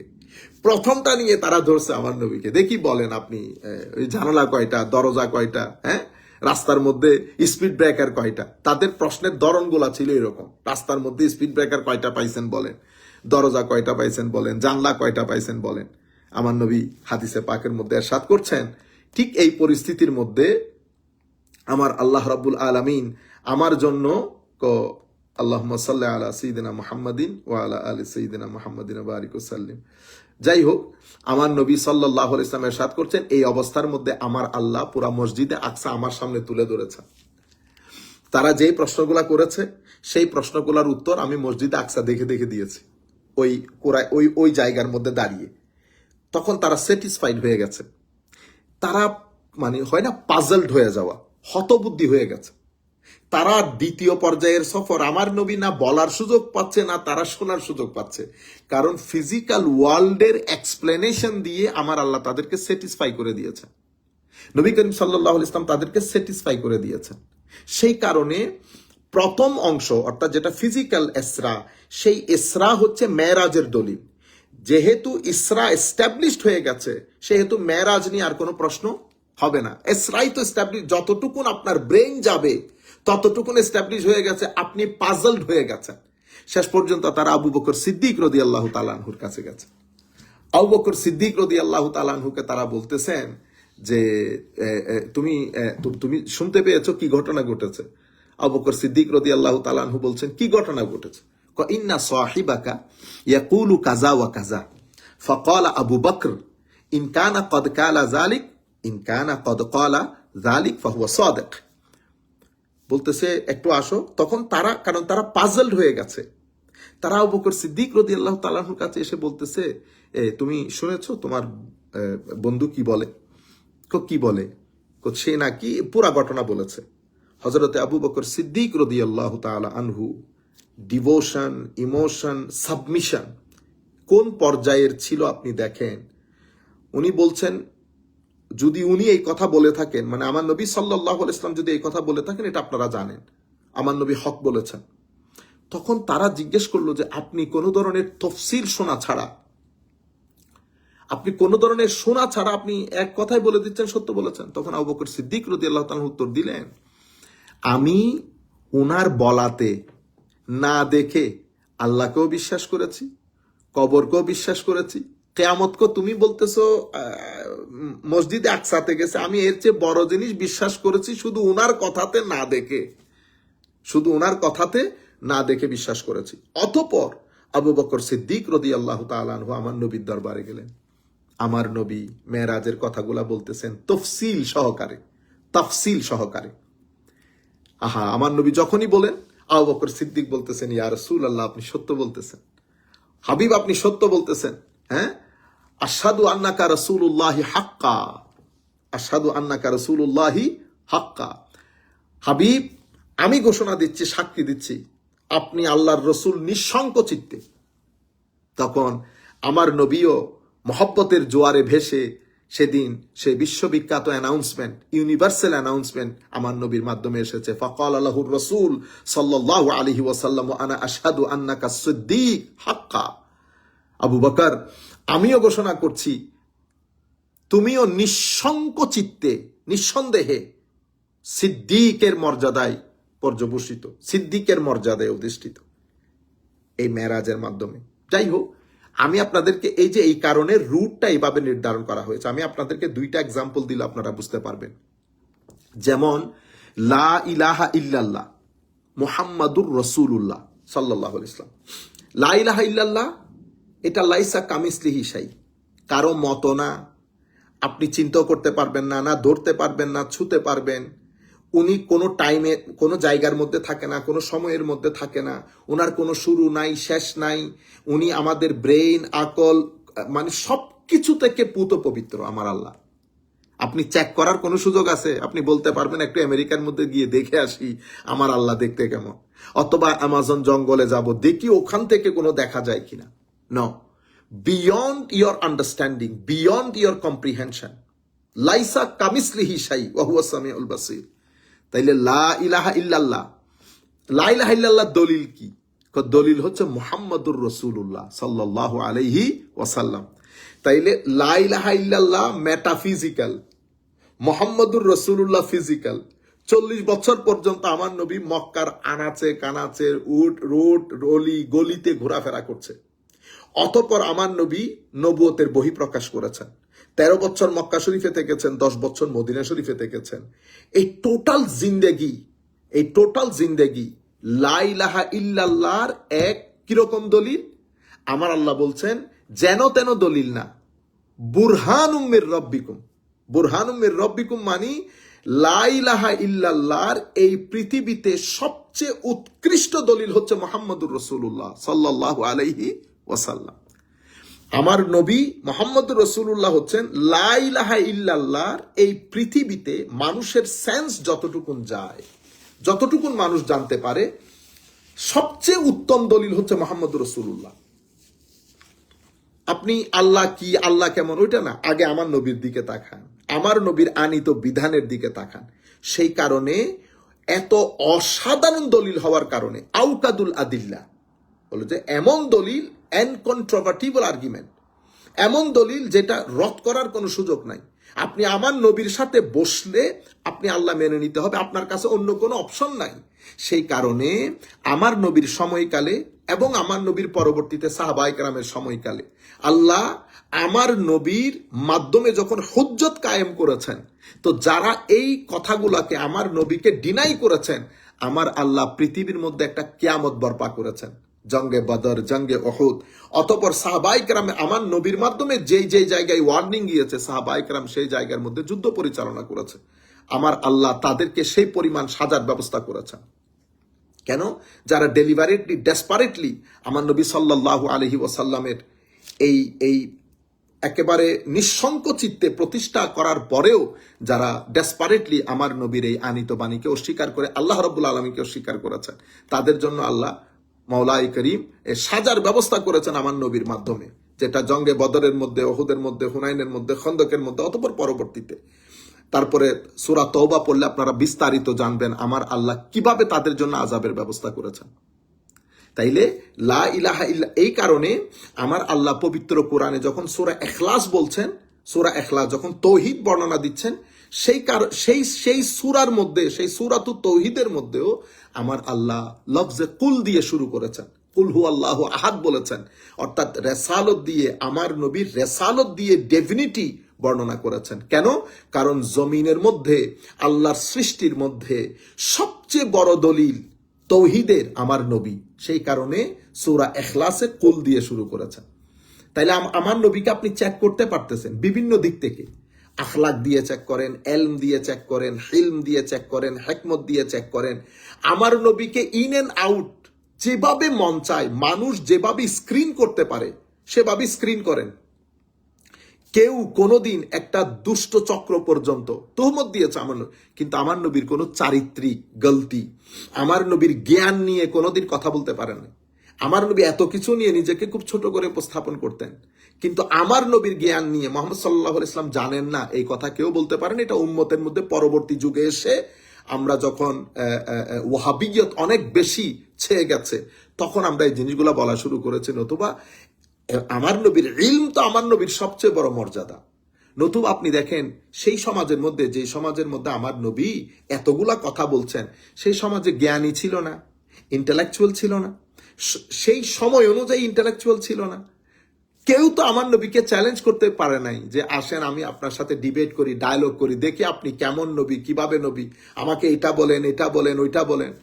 মানুষ তো এসে আমার নবীকে সাল্লাল্লাহু আলাইহি ইসলামকে একবার ইহুদিরা এসে জিজ্ঞেস করতেছে, আচ্ছা আপনি বলতে পারবেন এই আসহাবে কাহাফ সম্পর্কে, অথবা এটা বলতে পারবেন মেয়ে কিভাবে হয়, ছেলে মেয়ে মায়ের পেটে, ছেলে মেয়ের ডিসিশনটা কিভাবে হয়। আপনি কি কি পরিমাণ এলমি প্রশ্ন আমার নবীকে করেছে। এই জন্য আমার আল্লাহ বলতেছেন ওখানে ডিস্টার্ব করে লাভ নাই, ওয়ামা ইয়ানতিকু আনিল হাওয়া ইন হুয়া ইল্লা ওয়াহয়ুন ইউহা। যা প্রশ্ন করবে আমার আল্লাহ ওহীর মাধ্যমে জানিয়ে দিয়ে পুরা সূরা কাহাফই নাজিল করে দিয়েছেন, নামকরণ করেছেন কাহাফ, কারণ তারা কাহাফের মানুষ সম্পর্কে জানতে চাচ্ছিল। আমার আল্লাহ পুরা চ্যাপ্টারে নাজিল করে দিয়েছেন সূরা কাহাফের উপর। সেখানে হযরত মূসা আলাইহিস সালামের দীর্ঘ বর্ণনা দান করেছেন আমার আল্লাহ। যাই হোক, তো বলতে চাচ্ছি, তাইলে ফিজিক্যাল বিষয়টা হয়ে গেছে স্পিরিচুয়ালিটির উপর, ডেভিনিটির উপর একটা বড় দলিল। কোরআনে পাককে নিয়ে নেন। কোরআনে পাক কোনো সায়েন্সের কিতাব না, এটা আপনাকে সায়েন্স পড়াতে আসে নাই। কোরআনে পাক এটা একটা ধর্মীয় কিতাব। এটা আপনাকে কিয়ামতের কথা, আখলাকের কথা, আপনার কবরের জীবনের কথা, আমি একটা বড় পরীক্ষার মুখোমুখি হতে যাচ্ছে আমরা সবাই মিলে, সেই বিষয়গুলা বলতে এসেছে। আমাদেরকে এই সায়েন্স শিখানো, আর্ট শিখানো, আমাদের ইকোনমিক্স শিখানো, ফিজিক্স কেমিস্ট্রি শিখানো, এটা কোরআনের কাজ না, এটা কোরআনের সাবজেক্ট ম্যাটারও না, এটা কোরআনের কন্টেন্টও না। কোরআন হচ্ছে হুদাল্লিল মুত্তাকিন, ঠিক আছে? কিন্তু এখন আমি যদি ধরেন, আমি বর্তমান প্রজন্ম, আমরা যাচ্ছি এই এই এই কোরআনকে আমি ধরেন অক্সফোর্ড ইউনিভার্সিটিতে নিয়ে গেছি। এখন অক্সফোর্ড ইউনিভার্সিটি আমাকে যদি বলে, আমার ভাই you are a Muslim, that's why you believe in this book, this is your religious book, could you please tell me as a Christian, as a Jewish, or as a non-believer, why I should believe in this book, why I should read this book? আমি একজন খ্রিস্টান হিসেবে, হিন্দু হিসেবে, ইহুদি হিসেবে, অথবা আমি কোনো এইথিস্ট হিসেবে, আপনি কি আমাকে বলতে পারবেন এই বইটা আমার পড়া উচিত কিনা? আমি কেন পড়তে হবে এই বইটা? কারণ আমি ধরেন যদি বলি জান্নাত এবং জাহান্নাম, আমি এটা পরীক্ষা করে দেখতে পারবো না, কারণ এটা আমার জ্ঞান অর্জনের যে মাধ্যমগুলো আছে সবকিছুর উপরে। আচ্ছা, কবরের পরে, কবরের জীবন আমি টেস্ট করতে পারবো না, কিয়ামত টেস্ট করতে পারবো না। তাইলে আমি যেগুলা টেস্ট করতে পারবো না সেটা তো আমি দলিল হিসেবে ব্যবহার করতে পারছি না। সেই কারণে আমার আল্লাহ কোরআনে পাকের মধ্যে কিছু ফিজিক্যাল সায়েন্স বিষয়ে আলোচনা করেছেন। মানুষের জন্ম, পৃথিবীর সৃষ্টি, পৃথিবীর ধ্বংস, মায়ের পেটে মানুষ কিভাবে, মানুষের হিউম্যান এমব্রিও ডেভেলপ করে কিভাবে, এইভাবে বেশ কিছু সায়েন্টিফিক ইস্যু কোরআন ডিসকাস করেছে। যেমন সূরা নাহালের মধ্যে কোরআন মধুপোকার কথা বলেছে, মধুপোকার পুরা জীবন তুলে ধরেছে, এবং মধুপোকা মধু কালেকশনের মধ্যে তাদের যে মেকানিজম, সেই মেকানিজম পবিত্র কোরআন পরিপূর্ণ জিকির করেছেন। এখন এগুলা যখন আমি তাকে বলবো, এখন এগুলা যখন আপনি যে কোনো মানুষকে প্রেজেন্ট করবেন, সে এগুলা পড়ে অবাক হবে। তার প্রশ্ন থাকবে যে এইগুলা কোরআনে আসলো কিভাবে? কোরআন তো এগুলা জানার কথা না। আর এই সাইন্টিফিক ইস্যুগুলো তো আমরাই জানতে পেরেছি 70, 80, 90, 100 বছর আগে। বুঝতে পেরেছেন? তাহলে কোরআনের মধ্যে আমার আল্লাহ, যদিও এটা মেটাফিজিক্যাল বুক, এটা আমাদেরকে ওই যে আমাদের পৃথিবীর জীবন যাপনের নীতি কিভাবে করব, পলিটিক্স, সায়েন্স, আর্টস, কমার্স, এগুলো শেখানোর জন্য কোরআন আসে নাই। কোরআন আমাকে একটা বড় দিবসের আহ্বান জানাতে এসেছে। সেটা আপনি যখন কোরআনের শেষ পর্যায়ে যাবেন তখন দেখবেন বারবার আমার আল্লাহ কিয়ামতের কথা উল্লেখ করেছেন। ইজা সামাউন ফাতারাত ওয়া ইজাল কাওয়াকিবুন তাসারাত ওয়া ইজাল বিহারু ফুজ্জিরাত ইজা জুলজিলাতিল আরদু জিলজালাহা ওয়া আখরাজাতিল আরদু আসকালাহা আল কারিআতু মাল কারিআ ওয়া মা আদরাকা মাল কারিআ ইয়াওমা ইয়াকুনুন নাসু কাল ফারাশিল মাবথুস। হে মানুষ, কিয়ামত সম্পর্কে সচেতন হও। তোমরা জানো কিয়ামত কি? এটা অনেক ভয়াবহ একটা দিবস। পাহাড়, তোমরা যে পাহাড়কে শক্তিশালী মনে করছো, এটা কঠনের মতো উড়বে আসমানের অ্যাটমসফিয়ারের মধ্যে। এত ভয়াবহ একটা দিবস।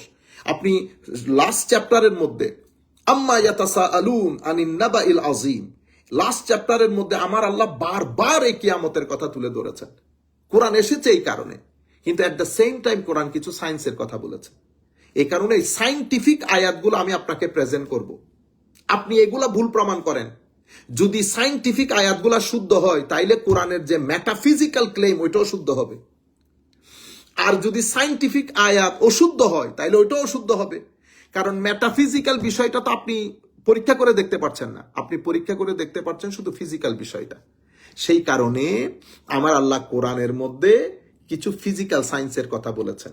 সেই কারণে আমার আল্লাহর তৌহিদ প্রতিষ্ঠা করেছেন রেসালত দিয়ে।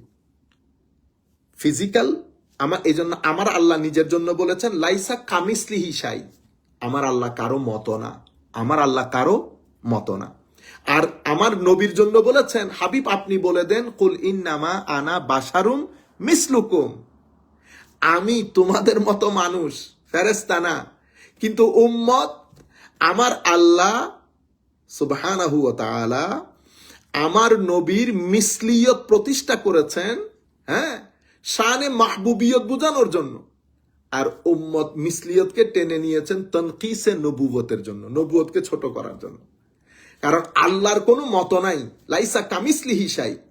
হাবিব আমি আপনাকে পাঠাচ্ছি, তাদেরকে বলে দেন আপনি তাদের মতো, আপনি তাদের মতো।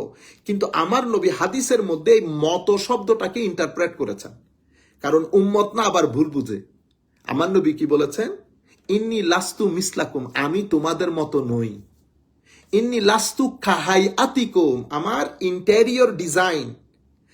ইন্টেরিয়র ডিজাইন এটা তোমাদের মতো না। আইয়ুকুম মিসলি, তোমাদের মধ্যে আমার মতো কে আছো? আপনারা বুঝতে পেরেছেন? যাই হোক, এতটুকুন পর্যন্ত। এরপরে আমরা পরবর্তী নেক্সট আরেকটা ইস্যুর উপর কথা বলি। হিকমত কি? মেরাজের পেছনে এটা কি কারণে করেছেন আমার আল্লাহ সুবহানাহু ওয়া তাআলা? মানব সৃষ্টির শুরু থেকে আমার নবী সাল্লাল্লাহু আলাইহি ওয়াসাল্লাম অতঃপর আজকের দিন পর্যন্ত প্রত্যেকের ভিতরে কিন্তু একটা জিনিস, ফিলোসোফার বলেন, সায়েন্টিস্ট বলেন, প্রত্যেকে ওই মহাসত্যকে জানতে চেয়েছে। কি সেই মহাশক্তি? সবকিছুর পেছনে যিনি কার্যকর, সবকিছু যার ইশারায় হয়। প্রত্যেকের মনে, হযরত ইব্রাহিম আলাইহিস সালাম তো বলেই ফেলেছেন, রব্বি আরিনি কাইফা তুহিল মাউতা, মাওলা অন্তত মৃতকে জীবিত কিভাবে করেন ওইটা হলেও তো দেখান। হায় হায় হায়। মুসা আলাইহিস সালাম আল্লাহর সাথে কালাম করার পরে বলেই ফেলেছেন, রব্বি আরিনি, আল্লাহ একটু দেখতে পারি। হায় হায়। তো এই বিষয়গুলো প্রত্যেকের ভিতরে জাগ্রত ছিল। স্রষ্টার সৃষ্টির মধ্যে সকলের পক্ষ থেকে দেখার এই বিষয়টার ফজিলত আল্লাহ আমার নবীকে দান করেছেন। আমার নবীর নবুয়তের হাইট অনুযায়ী, আমার নবীর নবুয়তের হাইট অনুযায়ী দেখার এই বিষয়টা, নতুবা স্বপ্নের মধ্যে তো আমার নবী আল্লাহকে অনেকবার দেখেছেন। আমার নবী নিজে বলেছেন, গতকাল রাত্রে আমি আল্লাহকে স্বপ্নে দেখেছি, উত্তম সূরতে দেখেছি। কারো পক্ষ থেকে কোনো ধরনের চ্যালেঞ্জ হয় নাই। আমার নবী কোন এই কথাগুলা বলতে যেহেতু স্বপ্নের বলেছে, সেই খাতু আর কেউ চ্যালেঞ্জও করে নাই, এখানে কোনো অস্বীকার করার কোনো সুযোগও সৃষ্টি হয় নাই, যেহেতু আমার নবী বলেছেন আমি স্বপ্নের মধ্যে দেখেছি। যাই হোক, হিকমত কি হতে পারে? মনে রাখবেন, আমাদের এখানে আমি আবারও আমাদের যারা উলামায়ে কেরাম মাঠ পর্যায়ে কাজ করেন, এটা আপনারা একটু খেয়াল করবেন প্লিজ। আমাদের এখানে আলেম মেইনলি দুই ধরনের। এক ধরনের আলেমকে আমরা বলি আহলুল ইলমে ওয়াল মাহাব্বা, অর্থাৎ ওনারা আলেম এবং বড়, আল্লাহ রাব্বুল আলামিন তাদেরকে এশকে ইলাহি দিয়ে ভরপুর করে দিয়েছেন। ওয়াল্লাযীনা আমানু আশাদ্দু হুব্বাল লিল্লাহ, যারা সত্যিকার অর্থে মুমিন, তারা আল্লাহ রাব্বুল আলামিনকে অনেক অনেক অনেক অনেক বেশি মহব্বত করেন। এই মহব্বত আবার সকলের নসিব হয় না। আমার আল্লাহ কোরআনে পাকের মধ্যে বলেছেন, ইন্নামাল মুমিনুনা ইযা যুকিরাল্লাহু ওয়াজিলাত কুলুবুহুম ওয়া ইযা তুলিয়াত আলাইহিম আয়াত যাদাতহুম ঈমানা ওয়া আলা রাব্বিহিম ইয়াতাওয়াক্কালুন। এরকম অর্থাৎ সত্যিকার মুমিনেরা আহলে মাহাব্বা, এদের সামনে যদি আপনি জিক্রে ইলাহি করেন, আল্লাহর ভয়ে এদের অন্তর প্রকম্পিত হয়ে ওঠে, কম্পন করে, অ্যাজ ইফ ওরা আল্লাহকে দেখছে, অ্যাজ ইফ ওরা আল্লাহর মজলিসে বসেছে। এদের ভিতর থেকে অন্তর বের হয়ে আসতে চায় আল্লাহ ভীত সন্ত্রস্ত হয়ে। এদের সামনে যখন কোরআনের আয়াত তিলাওয়াত করবেন, এদের অন্তরের মধ্যে শান্তির বর্ষণ হয়, সুকুন হয়ে যায় এরা। মানে উত্তাল ঢেউয়ে কাতর আল্লাহর কোরআনের আয়াত যখন তাদেরকে শোনানো হয়, তারা একেবারে শীতল হয়ে যায়। ওয়া আলা রাব্বিহিম ইয়াতাওয়াক্কালুন। দুনিয়া, সময়, এত চ্যালেঞ্জের পরেও তাদের ভিতরে উফ থাকে না। তারা পরিপূর্ণরূপে আল্লাহমুখী হন এবং আল্লাহর উপর ভরসা করেন। সৃষ্টি তাদেরকে কোনো ধরনের প্যারেশান করতে পারে না। পৃথিবীর এই সিস্টেম এবং পৃথিবীর যেই এই নিজাম, এই নিজামের মধ্যে এখানে কত ধরনের ঘটনা ঘটে, পজিটিভ, নেগেটিভ, কোনো কিছুই তাদেরকে প্যারেশান করে না। আহলুল ইলমে ওয়াল মাহাব্বা এরা। কোনো কিছুর প্রতি এদের যে অ্যানালাইসিস, এটা আবার শুধুমাত্র যারা আহলে ইলম তাদের থেকে ডিফারেন্ট। আহলে ইলম যারা, তারা মানে আয়াতের লেয়ারের ভিতরে ঢুকতে চান না, আয়াত পর্যন্ত সীমাবদ্ধ, আয়াতে যতটুকুন এসেছে। কিন্তু আয়াতের তো একটা লেয়ার থাকে, আয়াতের ভিতরে একটা স্পিচ থাকে, ইমোশন থাকে, তারা ওই ইমোশন পর্যন্ত যেতে চান না। সেই হেতু মেরাজের হিকমত বিষয়ে আহলুল ইলমে ওয়াল মুহাব্বা যারা, আল্লাহুম্মা সাল্লি আলা সাইয়্যিদিনা মুহাম্মাদিন ওয়া আলা আলি সাইয়্যিদিনা মুহাম্মাদিন ওয়া বারিক ওয়া সাল্লিম। আমি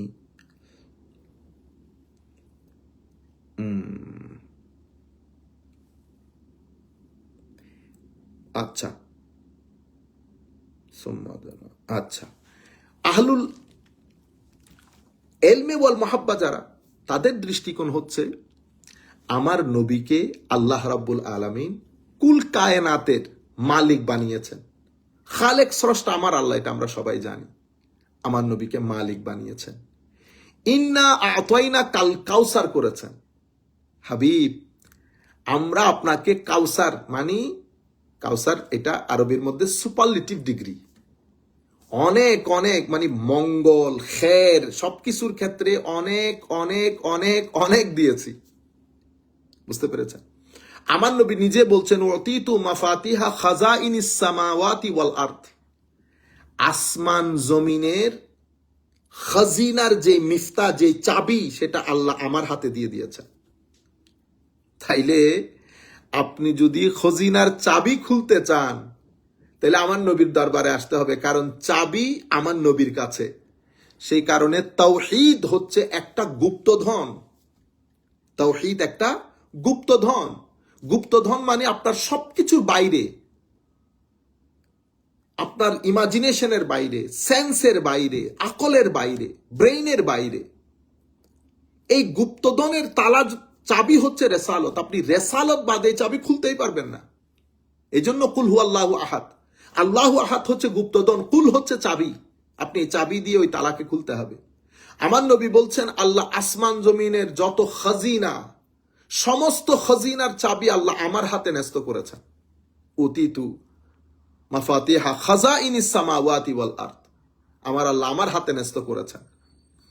সেই হেতু আমার নবী সাল্লাল্লাহু আলাইহি ওয়াসাল্লামকে আল্লাহ এত নাজ ও নিয়ামত দান করেছেন। বুঝতে পেরেছেন?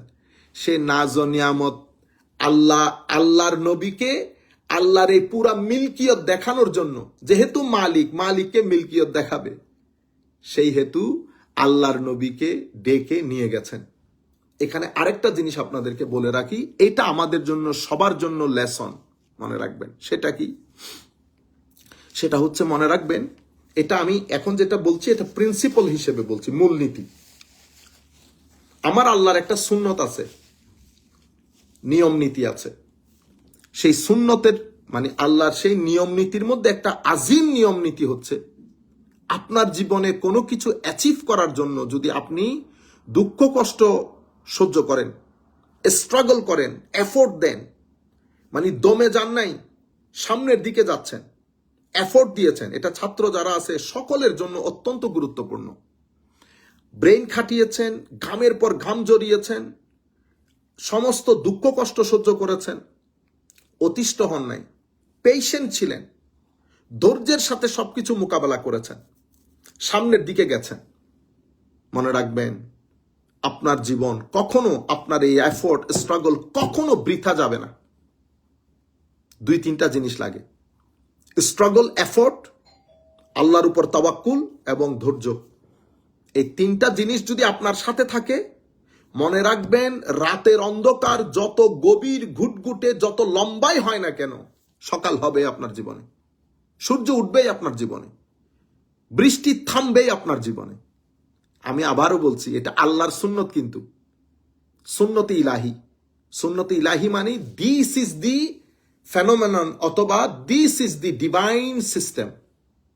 এই জন্য আমার আল্লাহ বলেছেন, ওয়াল্লাযীনা জাহাদু ফিনা লানাহদিয়ান্নাহুম সুবুলানা, যারা তার সাধ্য অনুযায়ী চেষ্টা করে, আমি তাকে পথের দিশা দিয়ে দেই।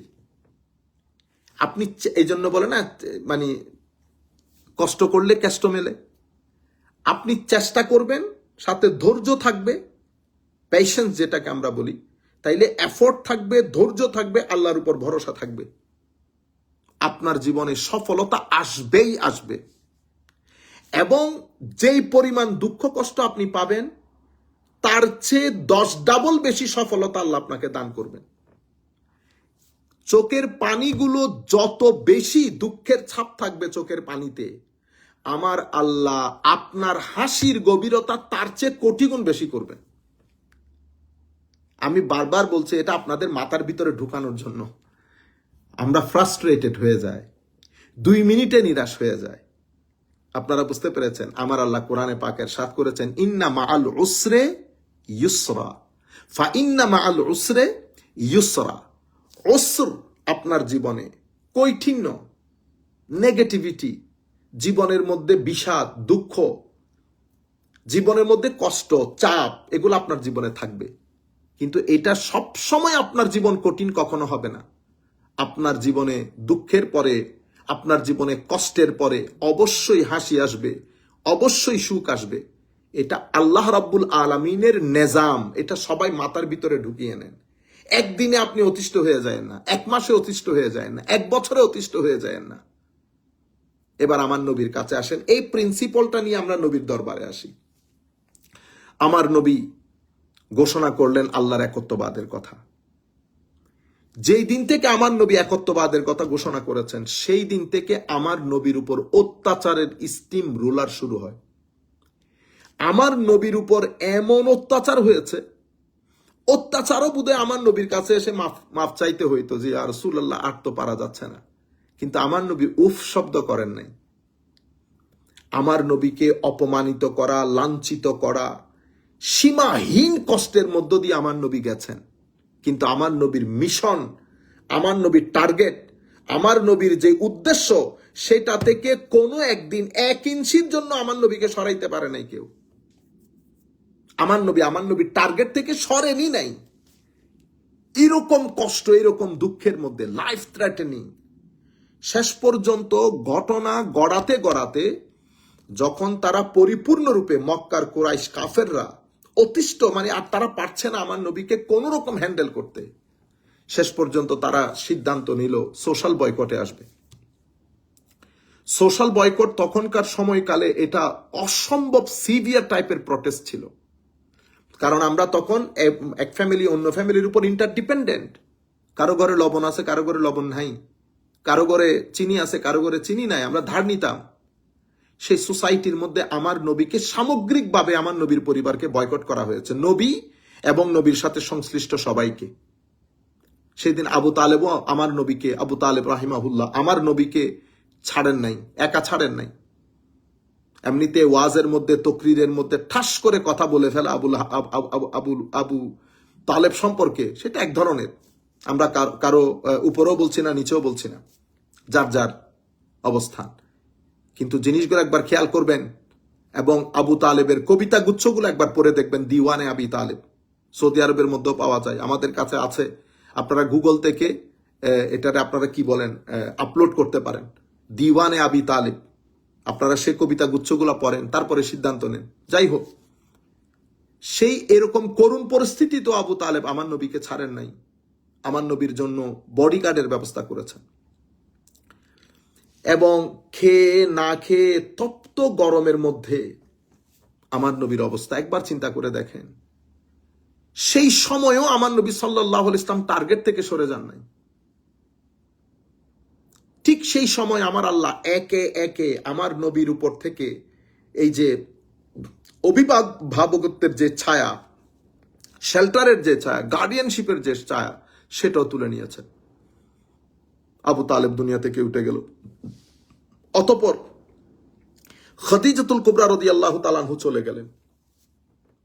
এক করুণ পরিস্থিতিতে আমার নবী পড়ে গেলেন।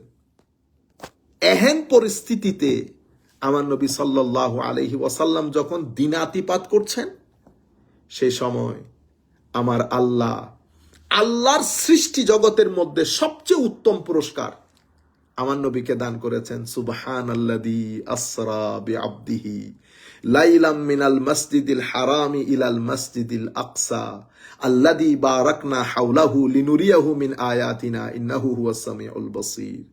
ওয়ান নাজমি ইযা হাওয়া মা দাল্লা সাহিবুকুম মা গাওয়া ওয়া মা ইয়ানতিকু আনিল হাওয়া ইন হুয়া ইল্লা ওয়াহয়ুন ইউহা আল্লামাহু শাদীদুল কুওয়া যু মিররাতিন ফাসতাওয়া ওয়া হুয়া বিল উফুকিল আ'লা সুম্মা দানা ফাতাদাল্লা ফাকানা কাবা কাউসাইনি আও আদনা ইলা আখিরিল আয়া। আজিম নিয়ামত তখন আমার নবী সাল্লাল্লাহু আলাইহি ওয়াসাল্লামকে আল্লাহ দান করেছেন। নিয়ামত যত বড়, মনে রাখবেন, নিয়ামত যত বড় ঠিক তার পুরস্কারও তত বড়। আমার নবীর উপর যেটা অতিবাহিত হয়েছে সেটা পরিপূর্ণরূপে আমার আল্লাহ আল ইসরা ওয়াল মেরাজের মাধ্যমে আমার নবীর অন্তরকে প্রশমিত করে শীতল করে দিয়েছেন আমার আল্লাহ। সৃষ্টির মধ্যে এটা প্রথম ঘটেছে। সম্মানিত উপস্থিতি, তাহলে আমরা মেসেজ কি পাচ্ছি? মেসেজ হচ্ছে আমরা কষ্টে দুঃখে কখনো, আজকে ওয়েস্টার্ন কান্ট্রিগুলোতে এই যে ডিপ্রেশন বেড়ে অবস্থা খারাপ, suicide rate high, family broken, frustration সোসাইটিতে এভরিওয়্যার। আমরা হয়তো বাংলাদেশে বসে বসে আমরা মনে করি যে পাতানি এই এই এই ভূখণ্ডটা হয়তো জান্নাতে পরিণত হয়েছে, কিন্তু আপনারা আসলে আমরা যেভাবে মানে টিভি সিনেমার মধ্যে যেভাবে আর্টিকুলেট করে ফিগার আউট করে ঘটনা কিন্তু সেরকম না। Inside history is something different. Families are broken, frustrated society, মদ শরাব ছাড়া মানুষ এক সেকেন্ড বাঁচার কোনো উপায় নাই, আত্মীয়তা সম্পর্ক নাই, বাচ্চারা সুইসাইড করছে, সোসাইটির মধ্যে একটা হাহাকার, একটা ফ্রাস্ট্রেশন। আপনারা বুঝতে পেরেছেন? সুতরাং আমরা আমাদের তরুণ প্রজন্মকে বাঁচাইতে হবে। আপনারা চেষ্টা করবেন, স্ট্রাগল করবেন, একদিনে কোনো কিছু অ্যাচিভ হয় না। আমার নবী ইমামুল মুরসালিন নবী, আমার নবীর মজেজা, আপনি মজেজার হাইট দেখেন, এত কিছুর পরেও আমার নবী কখনো কোনো কিছুতে মজেজা দেখিয়ে কাজ করেন নাই। মাথার গাম পায়ে ফেলেছেন, সাহাবাই কেরামের সাথে বসে খন্দকের গর্ত করার কাজে আমার নবী নিজেকে নিয়োজিত করেছেন, পেটে পাথর বেঁধেছেন। অনেকে বলেন না আমার নবী জানলে করেন নাই কেন, এটা এটা এটা, না না না না না। আমার নবী উম্মতের জন্য আইডল, আমার নবী উম্মতের জন্য একটা এক্সাম্পল সেট করেছেন যে এফোর্ট কিভাবে করে একটা বড় টার্গেটকে অ্যাচিভ করার জন্য, একটা মিশনকে বাস্তবায়ন করার জন্য চেষ্টা প্রচেষ্টা কিভাবে করে, সেটার একটা উজ্জ্বল দৃষ্টান্ত আমার নবী সাল্লাল্লাহু আলাইহি ওয়াসাল্লাম। এবং চেষ্টা প্রচেষ্টা যেভাবে ছিল ঠিক সেভাবে আমার আল্লাহ আমার নবীকে ইন্নামা আল উসরে ইউসরা করেছেন। ওয়াদ-দুহা ওয়াল-লাইলি ইযা সাজা মা ওয়াদ্দাআকা রাব্বুকা ওয়া মা ক্বালা। দেখছেন, পরবর্তীতে কোরআনে পাকের শেষের দিকে যদি ওয়াদ-দুহা থেকে আপনি পড়ে যান, অবাক হয়ে যাবেন আমার নবীকে, আমার নবীর সাবলিম স্ট্যাটাসকে আল্লাহ কিভাবে তুলে ধরেছেন। ওয়াদ-দুহা ওয়াল-লাইল, হাবিব, দিনের আলোতে আপনার ভাগদৌড় এই টার্গেটকে অ্যাচিভ করার জন্য, মিশন বাস্তবায়ন করার জন্য, এটা আমার চোখের সামনে। ওয়াল্লাইল, আমি রাতের গভীরতাও দেখেছি। হ্যাঁ, ওহি নাজিল হওয়া, আমার নবীর উপর যখন ওহি নাজিল হতো, ওহি রিসিভ করা, এটা এত ভারী ছিল, আপনি উট পর্যন্ত দেবে যেত। হযরত আয়েশা সিদ্দিকা রাদিয়াল্লাহু তাআলা আনহা বলেছেন, একবার আমার নবী আমার কোলে শায়িত ছিলেন, এমন অবস্থায় ওহী নাজিল হয়েছে, পা ধরে গেছে, এত কঠিন। হাবিব, আমি সেটাও দেখেছি। ওয়াল্লাইল, অতঃপর ওহী বন্ধ ছিল কিছুদিন। হ্যাঁ, রাতের শীতলতা ছিল, রাতের নীরবতা ছিল। মা ওয়াদ্দাআকা রাব্বুকা ওয়া মা ক্বালা, আপনার প্রভু আপনাকে ছেড়ে দেবে, ভুলে যাবে, প্রশ্নই আসে না। ওয়ালাল আখিরাতু খায়রুল লাকা মিনাল উলা ওয়ালা সাউফা ইউতিকা রাব্বুকা ফাতারদা। এভাবে আমার আল্লাহ একটার পর একটা সূরা নাজিল করেছেন। ওয়া রাফা'না লাকা যিকরাক, শেষে এটা শেষ করেছেন ইন্না আতাইনাকাল কাউসার দিয়ে। এরকম স্ট্যাটাস আমার নবীকে আল্লাহ দান করেছেন। তাহলে আমরা লেসনটা কি পাচ্ছি? লেসন হচ্ছে স্ট্রাগল করা ছাড়া মিশনের জন্য, মিশন বাস্তবায়নের জন্য, আপনার যে কোনো মিশন, কোনো চেষ্টা নাই, প্রচেষ্টা নাই, সাফারিংস নাই, ঘামডালি নাই, পেশেন্স নাই, কিন্তু আপনি যদি রেজাল্টের জন্য অপেক্ষা করেন, কখনো রেজাল্ট আসবে না। ধৈর্য বাদে কখনো রেজাল্ট আসে না, মেথোডোলজিক্যাল চেষ্টা বাদে কখনো রেজাল্ট আসে না। এই যে ইদার উদার আমরা যে কাজগুলো আমরা নিজেরা করি, আমি ডান বামে যেতে চাচ্ছি না, আপনারাই মাথায় আনেন। আরেকটা এক্সাম্পল দেই আপনাদেরকে, হযরতে আয়েশা সিদ্দিকা রাদিয়াল্লাহু তাআলা আনহা।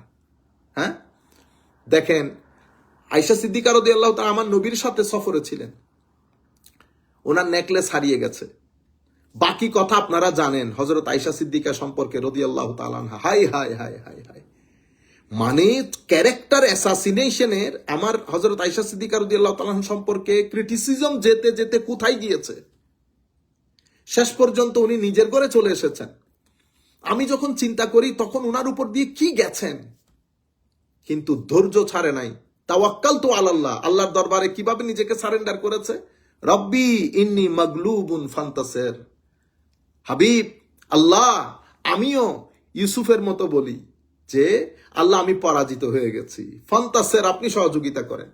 ওয়াফাওয়িদু আমরি ইলাল্লাহ ইন্নাল্লাহা বাসীরুম বিল ইবাদ। আমি আপনার সমস্ত অ্যাফেয়ার গুলা মাওলা আপনার উপর ন্যস্ত করছে, আমি গরিব শরীফ মানুষ, গুনাহগার মানুষ, আপনি আমার অ্যাফেয়ার গুলা লুক আফটার করেন। পরিপূর্ণরূপে যখন আপনি সুপর্দ করে দিয়েছে, আপনি সাফারিংস দেখেন, দীর্ঘদিনের সাফারিংস, অতঃপর আমার আল্লাহ হযরত আয়েশা সিদ্দিকা রাদিয়াল্লাহু তাআলা আনহার ক্যারেক্টারের উপরে কোরআনের আয়াত নাজিল করে সার্টিফিকেটের ব্যবস্থা করেন। কিয়ামত পর্যন্ত আমরা সেই আয়াতগুলা পড়ব। দেখেন, কষ্ট, সাফারিংস, ধৈর্যের সাথে মোকাবেলা করেছে, আল্লাহর উপর তাওয়াক্কুলের সাথে মোকাবেলা করেছে।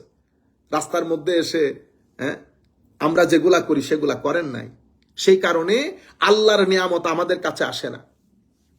আল্লাহ নিয়ামত তাদেরকে দান করেন যারা এই বিষয়গুলোকে ধৈর্যের সাথে আল্লাহর উপর তাওয়াক্কুলের সাথে মোকাবেলা করে। এটা শিখেন। ঠাস ঠাস ফেসবুকে জবাব দেওয়ার কোনো প্রয়োজন নাই। মিশন ঠিক করেন, আপনার মিশন কি? আমাদের জীবনে কোনো মিশন আছে কিনা? প্রত্যেক ব্যক্তি, আপনারা যারা স্কুল কলেজে পড়েন, যারা মাদ্রাসায় পড়েন, মিশন কি আমার জীবনে? আমি আমার এই মিশন বাস্তবায়নের জন্য কি কি কাজ করেছি আমার জীবনে, কি কি সাফারিংস। আমরা তো টাকা একটু কম পেলে অধৈর্য হয়ে যায়। আমরা তো একদিন একটু নাস্তা পানিতে একটু টানাটানি হলে অধৈর্য হয়ে যায়। এতটুকুন অধৈর্য হলে আপনি মিশনের কাজ বাস্তবায়ন করতে পারবেন? আমার আল্লাহর খাজানার মধ্যে কোনো কিছুর অভাব নাই। আপনি চেষ্টা করে যান, প্রচেষ্টা করেন, মেথোডোলজিক্যালি, ডানে বামে না, যা মন চাই সেরকম না, মেথোডোলজিক্যালি মিশন ঠিক করে এক মন এক ধ্যানে আপনি আপনার মিশন বাস্তবায়নের জন্য কোনোদিন ভালো করে 3-4 ঘন্টা তো কিতাবেই ব্যয় করেন নাই। আমি যদি মিশনের কথা বলি, আমাদের ব্যবসা, পরে আপনি ব্যবসা করে নিবেন। আমাদের সুফি মিজানুর রহমান সাহেব বলেন না, কিভাবে প্রচেষ্টা করতে হয়, কিভাবে চেষ্টা করতে হয়। প্রত্যেক সফলতার পেছনে একটা হিস্ট্রি থাকে, আমরা সেদিকে যাই না। আমি ওয়াজ করব, তা আমি কি শুধু গাড়ির মধ্যে বসে বসে গুগল দেখে দেখে 2-3 লাইন বলে ওয়াজ করব? আমার উপর কি এটা আমার মিশন? আমার মিশন পয়সা ইনকাম করা না। আমার মিশন আল্লাহর নবীর দ্বীনকে সাপোর্ট করা। এই দ্বীনের আমি একজন খাদেম হিসেবে তরুণ প্রজন্মের কাছে যেভাবে পৌঁছাইলে আমার নবীর দ্বীনের সুনাম হবে সেভাবে পৌঁছান। আপনি কি প্রিপেয়ার্ড? আমি ফর এক্সাম্পল, আমি আপনাদের কথা বলবো না, আমি কয় ঘন্টা সময় ব্যয় করি এটার জন্য? 3 ঘন্টা, 4 ঘন্টা, 5 ঘন্টা? আমার ভাইরা মনে রাখবেন, পড়ালেখার কোনো বিকল্প নাই। পড়েন, পড়েন, অতঃপর পড়েন। পড়ালেখার কোনো বিকল্প নাই, সিজদার কোনো বিকল্প নাই, আল্লাহ রাব্বুল আলামিনের স্মরণের, আল্লাহর উপর তাওয়াক্কুলের কোনো বিকল্প নাই। আমরা কি ফেরেশতা? না, আমরা ফেরেশতা না, অসম্ভব বড় গুনাহগার। তো কি করব? আমার আল্লাহ বলতেছেন, বান্দা, সামনে থেকেও শয়তান আক্রমণ করে, পিছন থেকেও শয়তান আক্রমণ করে, ডান থেকেও আক্রমণ করে, বাম থেকেও আক্রমণ করে। লাআতিয়ান্নাহুম মিন বাইনি আইদিহিম ওয়া মিন খালফিহিম ওয়া আন আইমানিহিম ওয়া আন শামাইলিহিম ওয়া লা তাজিদু আকসারাহুম শাকিরিন। চতুর্দিকে শয়তান আক্রমণ করে। বান্দা, মনে রাখিস, 2 জায়গা থেকে শয়তান তোমাকে আক্রমণ করতে পারবে না। কোত্থেকে? উপর থেকে এবং নিচ থেকে। উপর থেকে এবং নিচ থেকে আক্রমণ করতে পারে না। সুতরাং নিচে সেজদা দিবি, উপরে হাত তুলে রাখবি। নিচে মাটিতে সিজদা যাবে আর আল্লাহর দরবারে হাত উঠে রাখবেন। এই জিনিসটা যতদিন আপনার জীবনে থাকবে, উন্নতি হবে। এই মুহূর্তে আমাদের এই ধরনের নওজোয়ান দরকার, যারা মেরাজ থেকে এই শিক্ষাটা গ্রহণ করবে। বুঝতে পেরেছেন? আশা করি আমাদের হাতে যেহেতু সময় কম, আমি আর আপনাদের ওখানে বোধহয় অনেক সময় হয়ে গেছে, আমি জানি না কয়টা বাজতেছে এখন। যাই হোক, আমি এই বিষয়টা হয়তো আপনাদেরকে বোঝাতে পেরেছি। একটা পয়েন্ট যদি আমি আপনাদেরকে কনভিন্স করতে পারি, এটা আমাদের আজকের সফলতা। জি, আচ্ছা, আমি এখনো অনেক কিছু রয়ে গেছে, আমরা তো মাত্র শুরু করতেছি। আমাদের ওই বক্তব্যের আসতে, তরঙ্গ আস্তে আস্তে সময় লেগে যায়। আমরা তো আর আপনাদের মতো অত যোগ্য মানুষ না যে 1 ঘন্টার মধ্যে আল্লামা জালালউদ্দিন আল কাদেরীর মতো 10 ঘন্টার কথা বলে ফেলবো। আমাদের তো একটু হতে সময় লাগে, মানে ওই গাড়ি একটু, আমাদের পুরান দিনের গাড়ি, ওই কারণে। যাই হোক, ইসরা ওয়াল মেরাজের মধ্যে যারা আহলুল মাহাব্বা, তারা বিষয়টাকে এভাবে তুলে ধরেছেন। যাই হোক, আল্লাহ আর কিছু আছে আহলুল ইলম।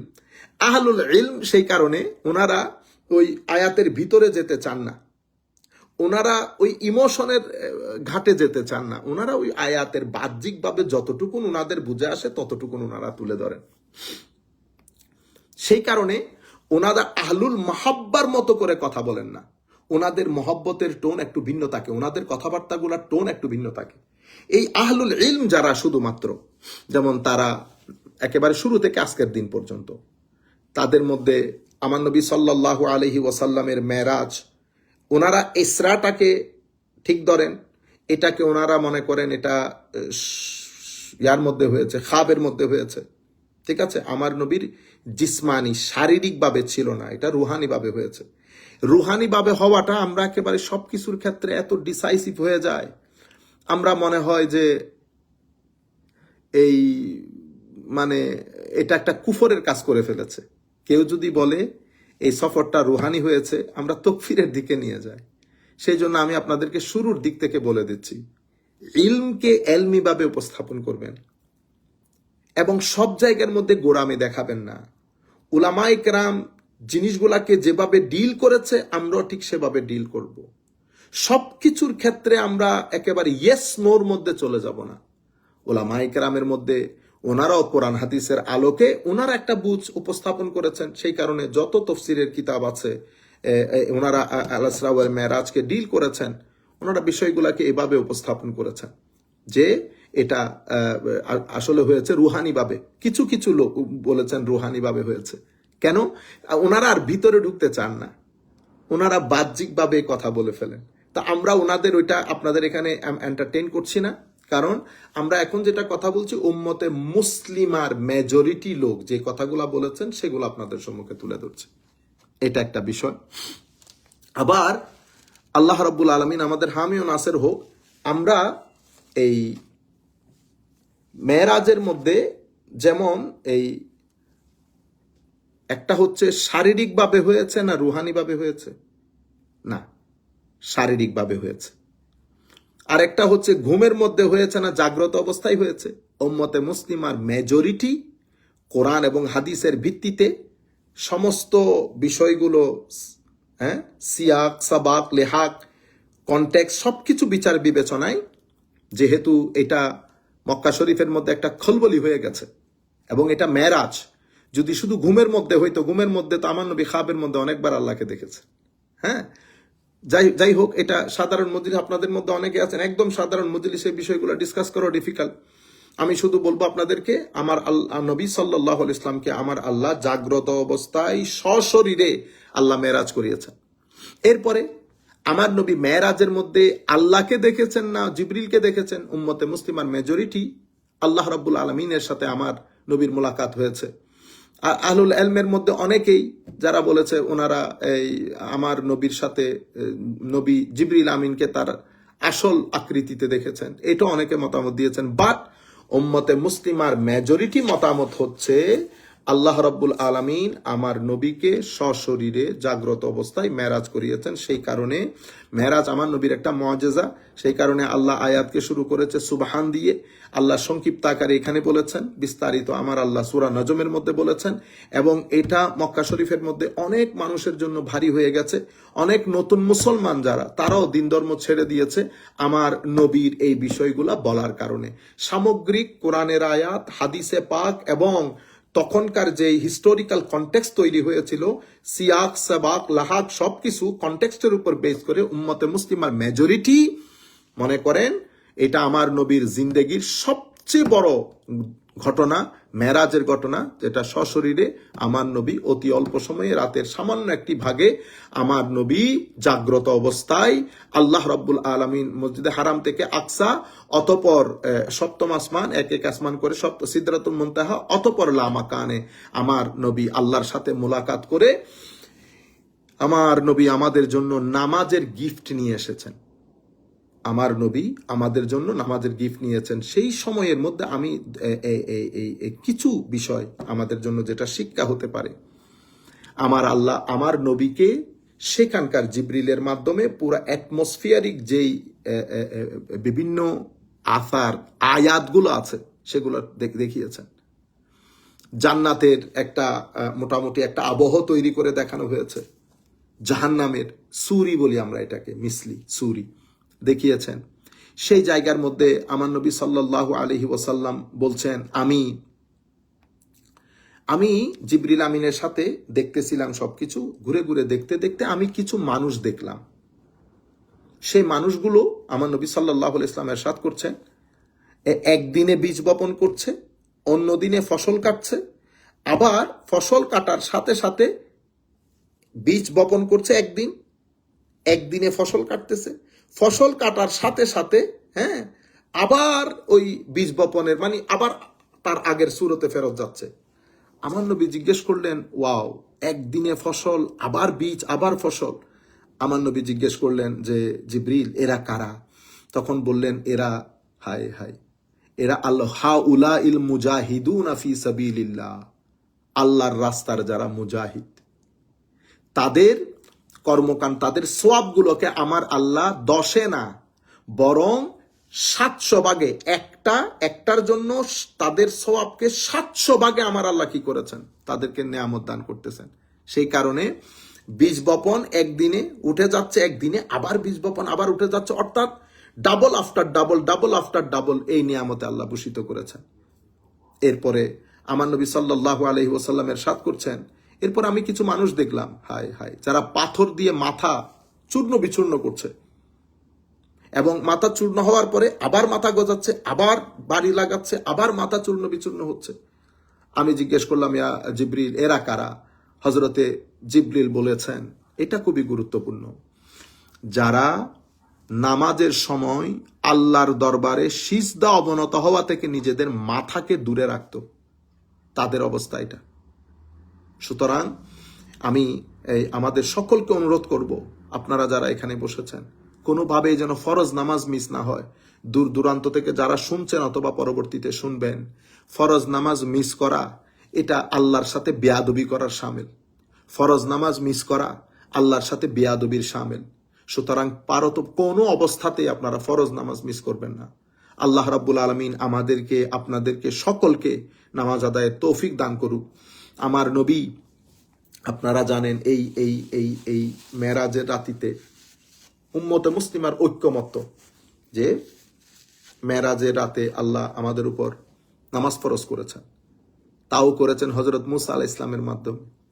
আমাদের ভাইরা এই কথাগুলো বলে না মাহফিলের মধ্যে, কারণ এটা বললে আবার আপনারা জিজ্ঞেস করবেন, আপনারা বলেন মৃত ব্যক্তি উপকার করতে পারে না। তো হযরত মুসা আলাইহিস সালাম দুনিয়া থেকে চলে গেলেও, যাওয়ার পরেও তো আমাদের জন্য যে উপকার করে গেছেন সেটার কোনো জজা বদলা তো আমরা হযরত মুসা আলাইহিস সালামকে দিতে পারবো না। কই 50 রাকাত, কই 5 রাকাত, আবার 5 রাকাত পড়লে 50 রাকাতের স্বভাব। তো আমাদের ভাইয়ের, আমার মনে হয় এই কারণে এই বিষয়গুলো ওনারা বলেন না। অনেক কথা বলেন প্রশ্ন নিয়ে নিয়ে হাতের মধ্যে, এখন তো একটা ঢং তৈরি হয়েছে, বুঝতে পেরেছেন? আল্লাহ জানে আমরা আরো কত কিছু করব, এই দিনটাকে বিক্রি করতে করতে করতে করতে আরো কত নিচে যাব আল্লাহ পাক জানে। প্রত্যেক মাহফিলের মধ্যে একটা নতুন ঢং তৈরি হয়েছে, অথচ এই প্রশ্নগুলো আগ থেকে তৈরি থাকে, বুঝতে পেরেছেন? উনিও জানেন উনি কি বলবেন। ওই ওনাদের সাথে কিছু লোক যায়, ওই যে আমাদের সাথেও যাইতো এরকম, আমরা আমাদের ভাই ব্রাদারকে নিয়ে যাইতাম। হ্যাঁ, তো আমাদের ভাই ব্রাদারদের মাথার ভিতরে আবার এই পোকাগুলো আসতো না।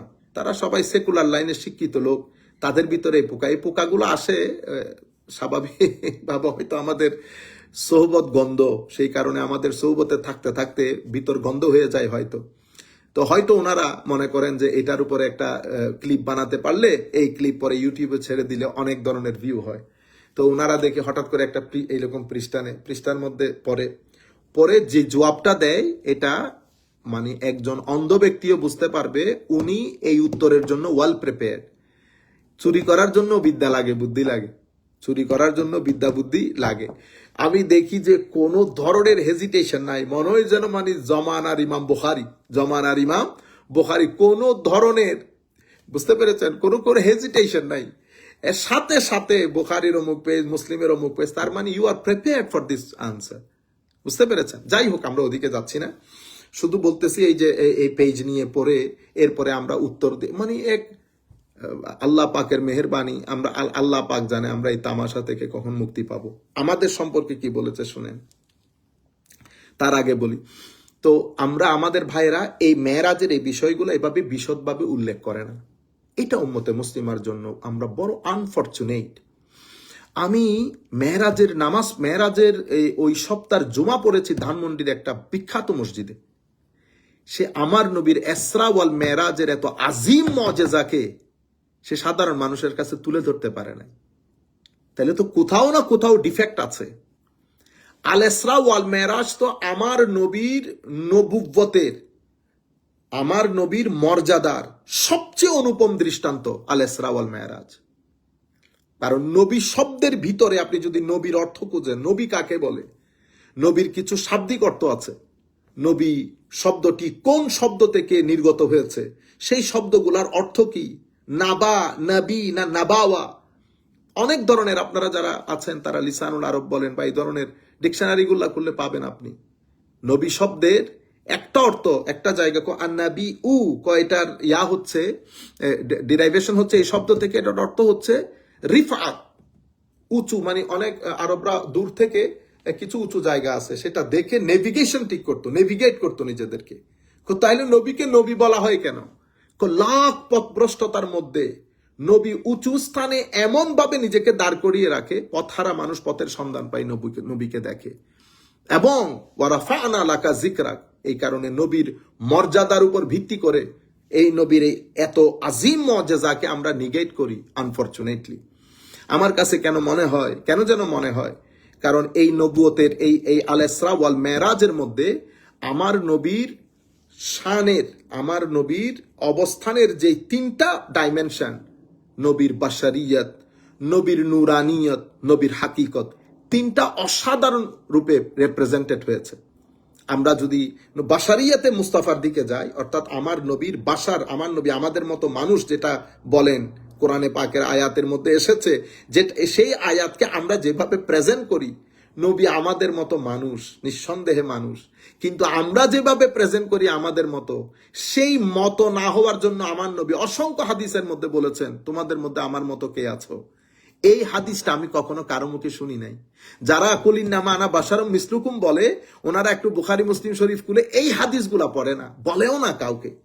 মনে হচ্ছে না আমার নবীর সাথে কি একটা শত্রুতা ভাবাপন্ন, বুঝতে পেরেছেন? আচ্ছা, সেটার কারণে মেরাজ আলোচনা করলে অটোমেটিক্যালি নুরানিয়তে মুস্তাফার বিষয়টা চলে আসে।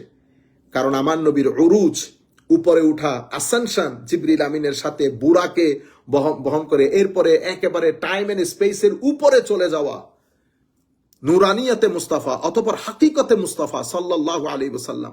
জিবরিল আমিন জলিলুল কদর, আপনারা জানেন, উনি যেখানে বলছেন আমি যেতে পারবো না, সেখানেও আমার নবীর সফর জারি, বিয়ন্ড টাইম এন্ড স্পেস। এটা আমার নবীর হাকিকতে মুস্তাফা। তাইলে একটা বাশারিয়তে মুস্তাফা হারাম থেকে আকসা পর্যন্ত, নুরানিয়তে মুস্তাফা প্রথম স্থান সিদরাতুল মুনতাহা পর্যন্ত, অতঃপর সিদরা থেকে লা মাকান পর্যন্ত হাকিকতে মুস্তাফার সফর। আপনি এগুলা বলতে হবে মানুষকে। আমাদের হাতে এখন দুইটা অপশন, আমরা ওইটাকে কি বলি, এটা স্বপ্নের মধ্যে হয়েছে। তো স্বপ্নের মধ্যে হয়ে গেলে এক কথাই সব ক্লোজ হয়ে যায়, আর কোনো কিছু লাগে না, ডানেও দেখার দরকার নাই, বামেও দেখার দরকার নাই। এরপরে আমার নবী সাল্লাল্লাহু আলাইহি ওয়াসাল্লাম সফরের সময় বেশ কিছু জায়গায় জিবরিল আমিন আমার নবীকে নফল নামাজ পড়তে বলেছেন। কোথায় কোথায় পড়তে বলেছেন? মদিনা শরীফে, যেহেতু এটা যায় হিজরত হবে, ওয়াদিয়ে মদিয়ান, তুরে সাইনা, বাইতুল লাহাম, এই জায়গাগুলো। এবং হাদিসে পাকের মধ্যে এসেছে আমার নবী মুসা আলাইহিস ইসলামের কবরের পাশ দিয়ে যাচ্ছেন, মুসা আলাইহিস ইসলাম দাঁড়িয়ে সালাত পড়ছেন, অর্থাৎ অভ্যর্থনা জানাচ্ছেন আমার নবীকে। তাহলে আম্বিয়ায়ে কেরামের জিন্দেগি, আম্বিয়ায়ে কেরাম দুনিয়া থেকে চলে যাওয়ার পরেও আমাদের জন্য উপকার করা, এই সমস্ত বিষয়গুলা মেরাজের মধ্যে চলে আসে। সেই কারণে আমরা মেরাজকে কম ডিসকাস করতে চাই। আমার যেটা মনে হয়, যেন আমরা মেরাজকে অ্যাড্রেসই করতে চাই না। আমরা মনে করি মেরাজ অ্যাড্রেস করতে চাইলে, মেরাজকে তুলে ধরতে চাইলে আহলে সুন্নাত ওয়াল জামাতের এই সুফিয়ায়ে কেরাম, উলামায়ে কেরাম, আহলে সুন্নাত ওয়াল জামাত যে কথাগুলো বলে সেগুলো এস্টাবলিশ হয়ে যাবে। সেই কারণে আমার মনে হয় আমরা এত বেশি প্র্যাকটিক্যাল, রিয়ালিস্টিক, আমরা এই জায়গা থেকে উম্মতকে মাহরুম রাখতেছি। বড় বড় মসজিদ ঢাকার মধ্যে দেখবেন বৃহস্পতিবার, শুক্রবারে এটা সামগ্রিকভাবে একেবারে খুব সামান্যভাবে ডিসকাশন হবে, অথচ মিনিমাম 2-3 জুমায় মেরাজকে ডিসকাস করা খুবই জরুরি। এবং উম্মতের সাথে আমার নবীর যে স্পিরিচুয়াল কানেকশন, সেটাকে রিভাইভ করা খুবই জরুরি। আমরা এতক্ষণ সেশন করার পরেও আমি যেই কথাগুলো আপনাদেরকে বলার প্রয়োজন ছিল, সেটা আমার মনে 15% বলতে পারি নাই। আপনারা বুঝতে পেরেছেন? আমি লিস্ট একটাও শেষ করি নাই। এটা আমার কাছে লিস্ট, এই লিস্ট, এর কাছে আমার কাছে আছে মোবাইল, বুঝতে পেরেছেন? এই যে এখান থেকে 3টা পেজ আছে, তা আমি এই 1-1.5 ঘন্টার ভিতরে আপনাদেরকে কতটুকুন বলবো? সিলেক্টিভ, আমি চাইতেছি তাড়াতাড়ি শেষ করার জন্য সিলেক্টিভ কিছু কথা তুলে ধরতে, তাইলে তো এক জমায় পারবেন না আপনি। ইসরা সম্পর্কে বলেন, আমার নবী সেখানে গেছেন, সমস্ত আরওয়াহে আম্বিয়া ইকরামকে আমার নবী মসজিদে আকসার মধ্যে জড়ো করেছেন। এবং সেটা কি রু জড়ো হয়েছে? তো রু জড়ো হলে আমার নবী নামাজ পড়িয়েছেন, আমার নবী তো সশরীরে ছিলেন। জিবরিল আমিনকে পরিচয় করিয়ে দিচ্ছে, মুসা আল ইসলামকে পরিচয় করিয়ে দিচ্ছে, ইয়াহিয়া আল ইসলামের সমস্ত আম্বিয়া কেরাম আমার নবী জামাত পড়ালেন।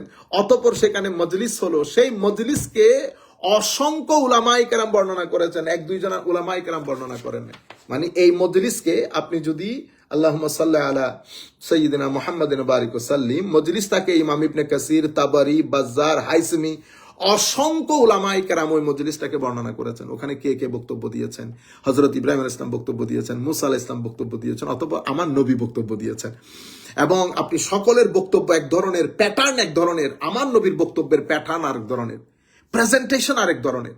আমার নবীর রহমতের ভাগটাকে অনেক বেশি গুরুত্ব দিয়েছেন, ইউনিভার্সালিটির ভাগটাকে আমার নবী অনেক গুরুত্ব দিয়েছেন। এবং আমার নবীর মেরাজের মধ্যে সবচেয়ে বড় গিফট নামাজ, আস-সালাত, যেটাকে আমার আল্লাহ ইমাদুদ্দিন বলেছেন। আমাদের এখানে ইসলামের মধ্যে আরো অনেক পিলার আছে, নামাজ আছে, রোজা আছে, হজ আছে, জাকাত আছে। আপনি জাকাত তো সবাই দিতে পারবে না, যাদের টাকা পয়সা আছে তারা দিবে, তাইলে যারা দিতে পারতেছে না তাদের জন্য তো নাই। হজ সবাই করতে পারতেছে না, যাদের টাকা পয়সা সশরীরে যারা পারবে, শারীরিকভাবে অক্ষম, ফাইন্যান্সিয়ালি যারা সক্ষম তারা করবে।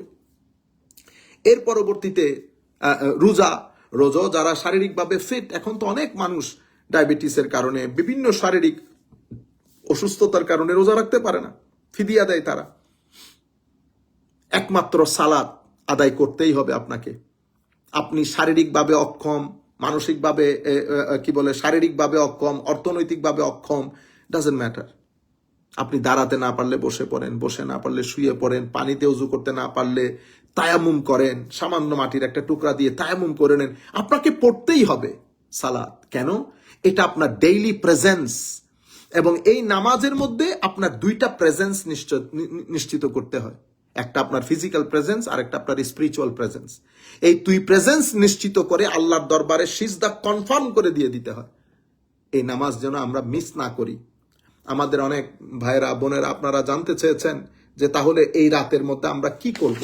মনে রাখবেন, এই রাতগুলাকে আমরা উম্মতে মুসলিমা পৃথিবীর বিভিন্ন দেশে, আজহারের দেশ থেকে শুরু করে বিভিন্ন দেশে পালন করে। তো আমাদের দেশে বললাম না, উলামায়ে কেরামের মধ্যে 2 ধরনের উলামা, একটা মেজরিটি, একটা মাইনরিটি। মেজরিটি যারা আসহাবুল ইলমে ওয়াল মাহাব্বা, এলম এবং মহব্বতের উলামা, মাকামের উলামা, মারেফত প্রাপ্ত উলামা, ওনারা এটাকে পালন করেন। আর যারা শুধু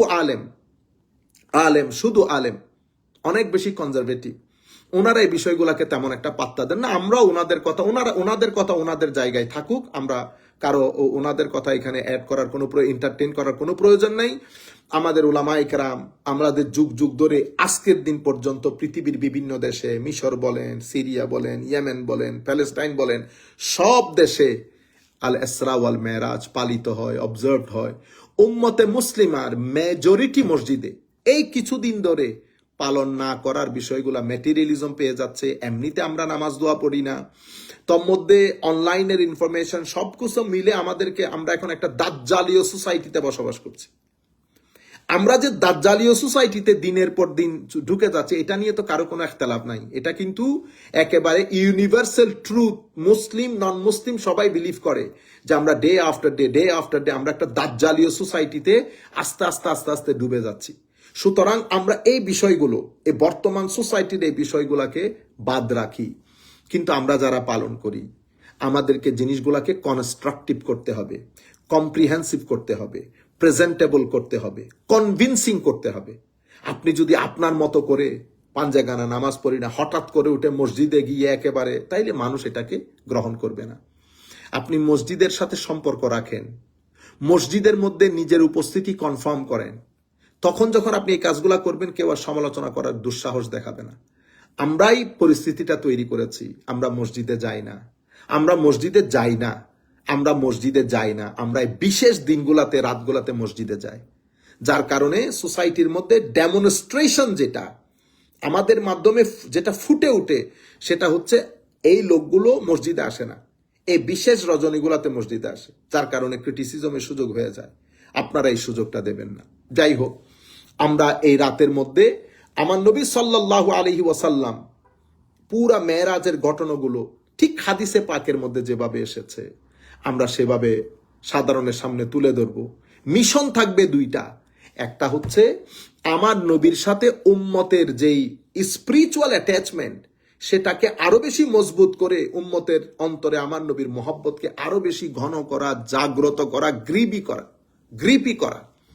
এবং দ্বিতীয় হচ্ছে আমার নবী সাল্লাল্লাহু আলাইহি ইসলাম যে মিশন নিয়ে এসেছেন সে মিশন বাস্তবায়নে আমার নবী যে দুঃখ দুর্দশা সয়েছেন, আল্লাহর পক্ষ থেকে যে নিয়ামত এসেছে সেটা মানুষকে তুলে ধরবেন।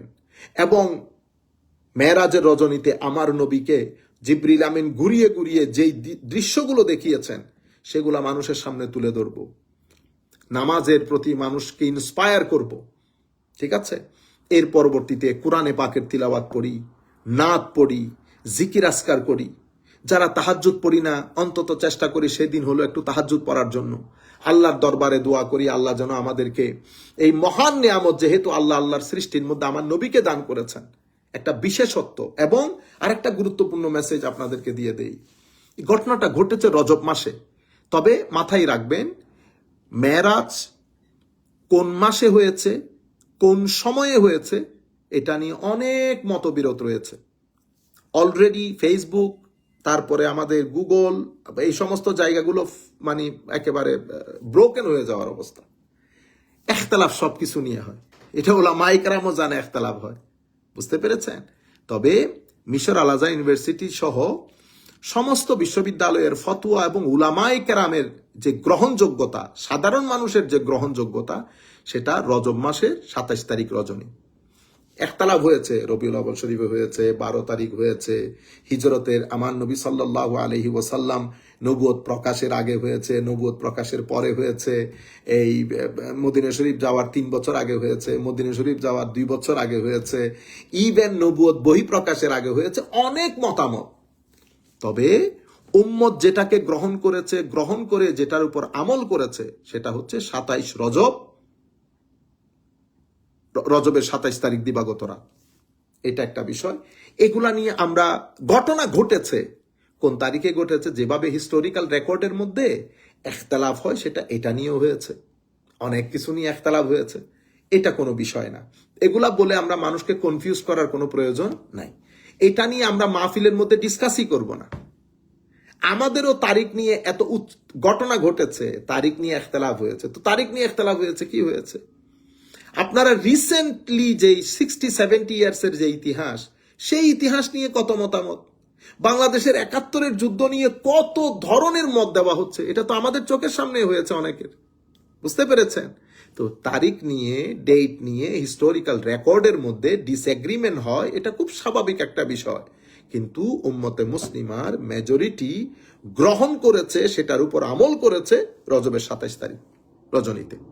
যাই হোক, এরপরে আমরা যারা এখানে বসেছি, মনে রাখবেন ইসলামিক ক্যালেন্ডার যেটা, সেটা আমাদের ওই সোলার ক্যালেন্ডারের মতো না।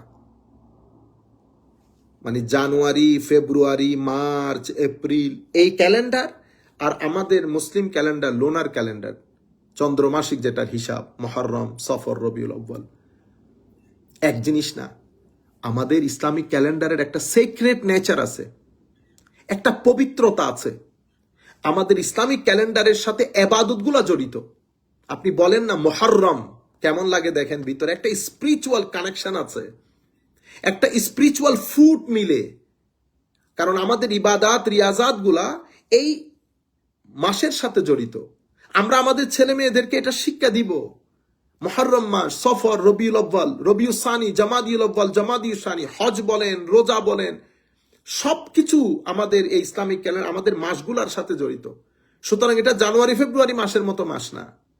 এই 12 মাসের মধ্যে আমার আল্লাহ কোরআনের আয়াত নাজিল করেছে যে যেই তারিখে আমার আল্লাহ আসমান জমিন সৃষ্টি করেছেন, সেই তারিখে আমাদের জন্য মাসের হিসাব 12টা মাস রেখেছেন বছরের মধ্যে।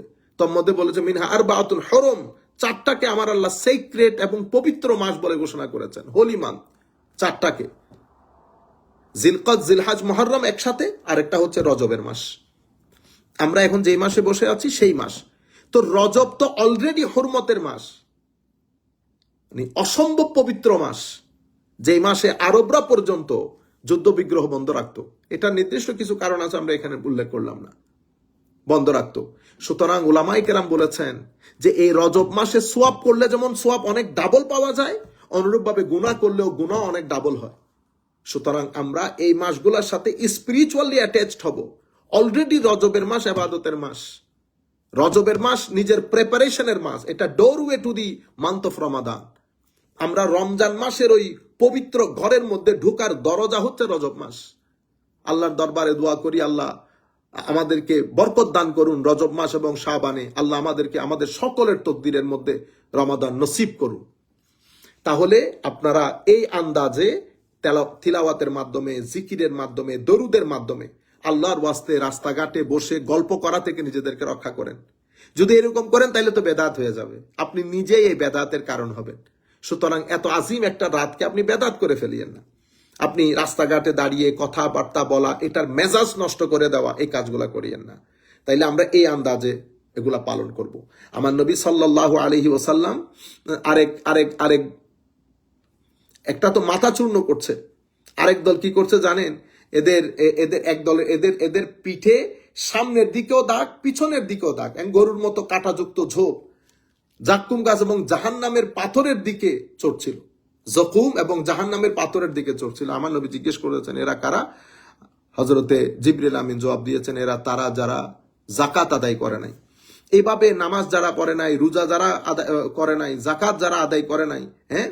এবং আরেক দল, হায় হায় হায়, কদ জামা হাজমাতান আজিমা লা ইস্তাতিউ হামলুহু ওয়া ইউরিদ আন ইয়াজিদা আলাইহা। কিছু আছে লাকি কাট একসাথে জড়ো করছে, আরো জড়ো করছে, আরো জড়ো করছে, অথচ সে নিতেও পারতেছে না, সে পিছনে উঠাইতে পারতেছে না, কিন্তু জড়ো করতে আছে। জিবরিল আমিন জিজ্ঞেস করলেন, ইয়া রাসূলুল্লাহ, আমার নবী জিজ্ঞেস করলেন, এরা কারা? আমার নবী জিবরিল আমিন উত্তর দিলেন, হাযা রাজুলুম মিন উম্মাতিক আলাইহি আমানাতুন নাস লা ইস্তাতিউ আদাহা ওয়া হুয়া ইয়াজিদু আলাইহা। আমানত রেখেছে, আদায় করতে পারছে না, আরো নিচ্ছে মানুষের কাছ থেকে টাকা। আমাদের মধ্যে দেখবেন অসংখ্য মানুষ মানুষের কাছ থেকে টাকা নেয়, আদায় করি না। ব্যবসার নাম দিয়ে ধরেন আপনি টাকা নিয়েছেন, আপনি তাকে টাকাও দিচ্ছেন না, ব্যবসার টাকাও ফেরত দিচ্ছেন না, অথচ ফেসবুকের মধ্যে কত সুন্দর সুন্দর পোস্ট লিখেন আপনারা। এরপরে আপনি রমজান আসলে প্রথম কাতারে, জুমা আসলে প্রথম কাতারে, পাঞ্জেগানা নামাজের মধ্যে প্রথম কাতারে। আল্লাহ আমাদের হামি ও নাসের হোক। এই কাজগুলো আমরা করব না। এরপরে আমার নবী সাল্লাল্লাহু আলাইহি ইসলাম এরশাদ করছেন, অতঃপর আমার নবী এক গ্রুপের কাছে আসলেন, দেখলেন একদল লোক, তারা এই কাঁচি দিয়ে নিজের জিহ্বা কাটছে। হায় হায় হায় হায়, কাঁচিটা কিসের ছিল? লোহার কাঁচি। কাটার পরে আবার এটা ঠিক হয়, আবার কাটে, আবার ঠিক হয়, আবার কাটে। হায় হায়। আমার নবী জিজ্ঞেস করলেন, জিবরিল, এরা কারা? আমার নবী জবাব দিলেন, খুতাবা উল ফিতনা।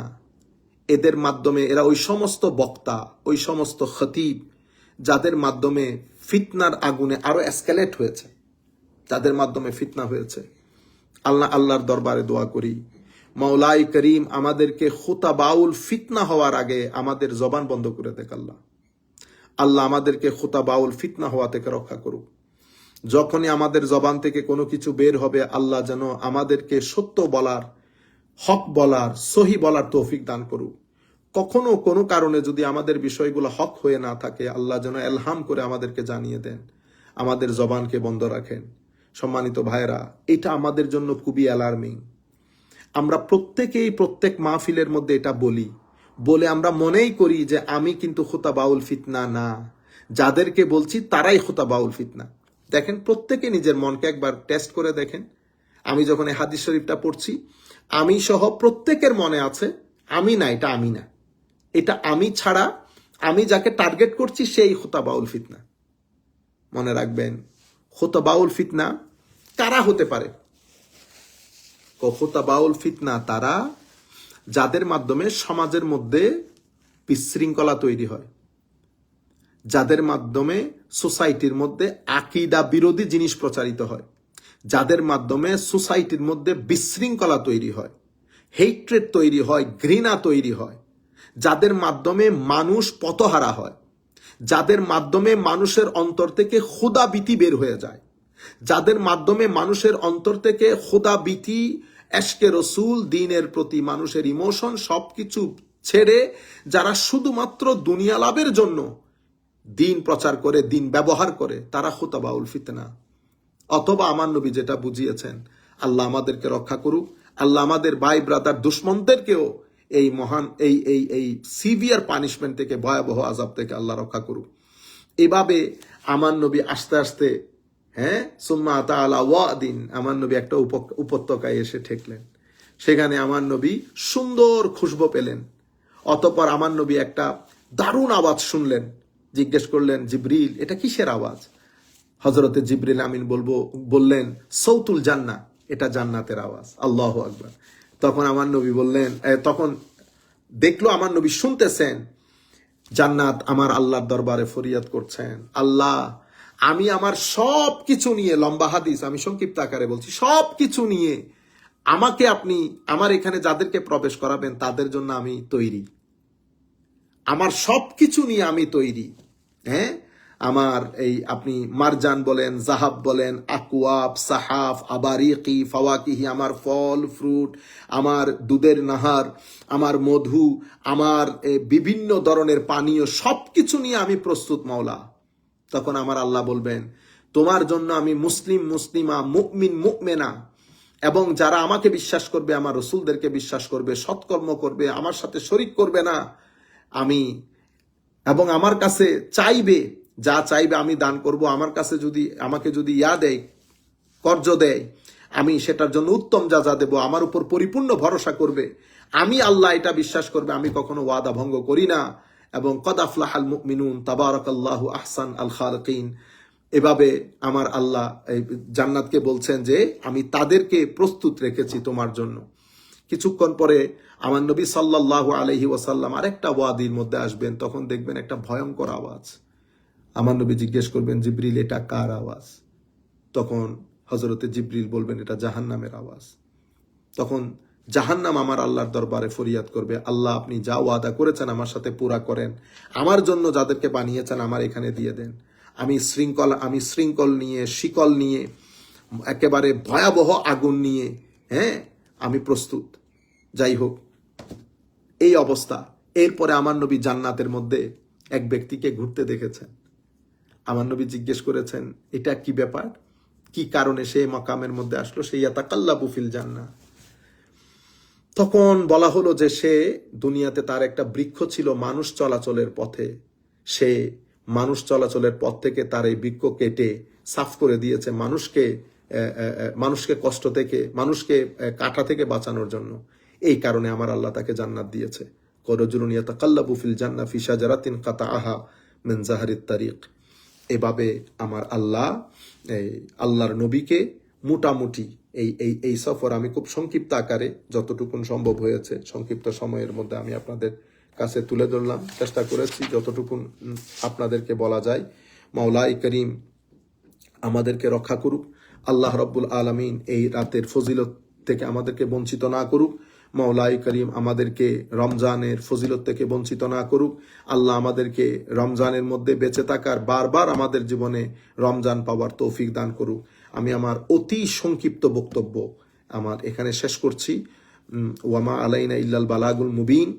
আরেকটা বিষয় আমি আপনাদের সাথে বলবো, আমি ইনভাইট করতেছি আপনাদেরকে, আগামী সপ্তাহে আমাদের ওরিয়েন্টেশন ক্লাস হবে। আমরা তাসাউফের উপর হাকায়েক আনিত তাসাউফ, একটা বিখ্যাত কিতাব আছে আধুনিক যুগে লেখা, ওইটার পুরা কিতাবের উপর আমরা 48টা ক্লাস করব আমরা 4 জনে মিলে।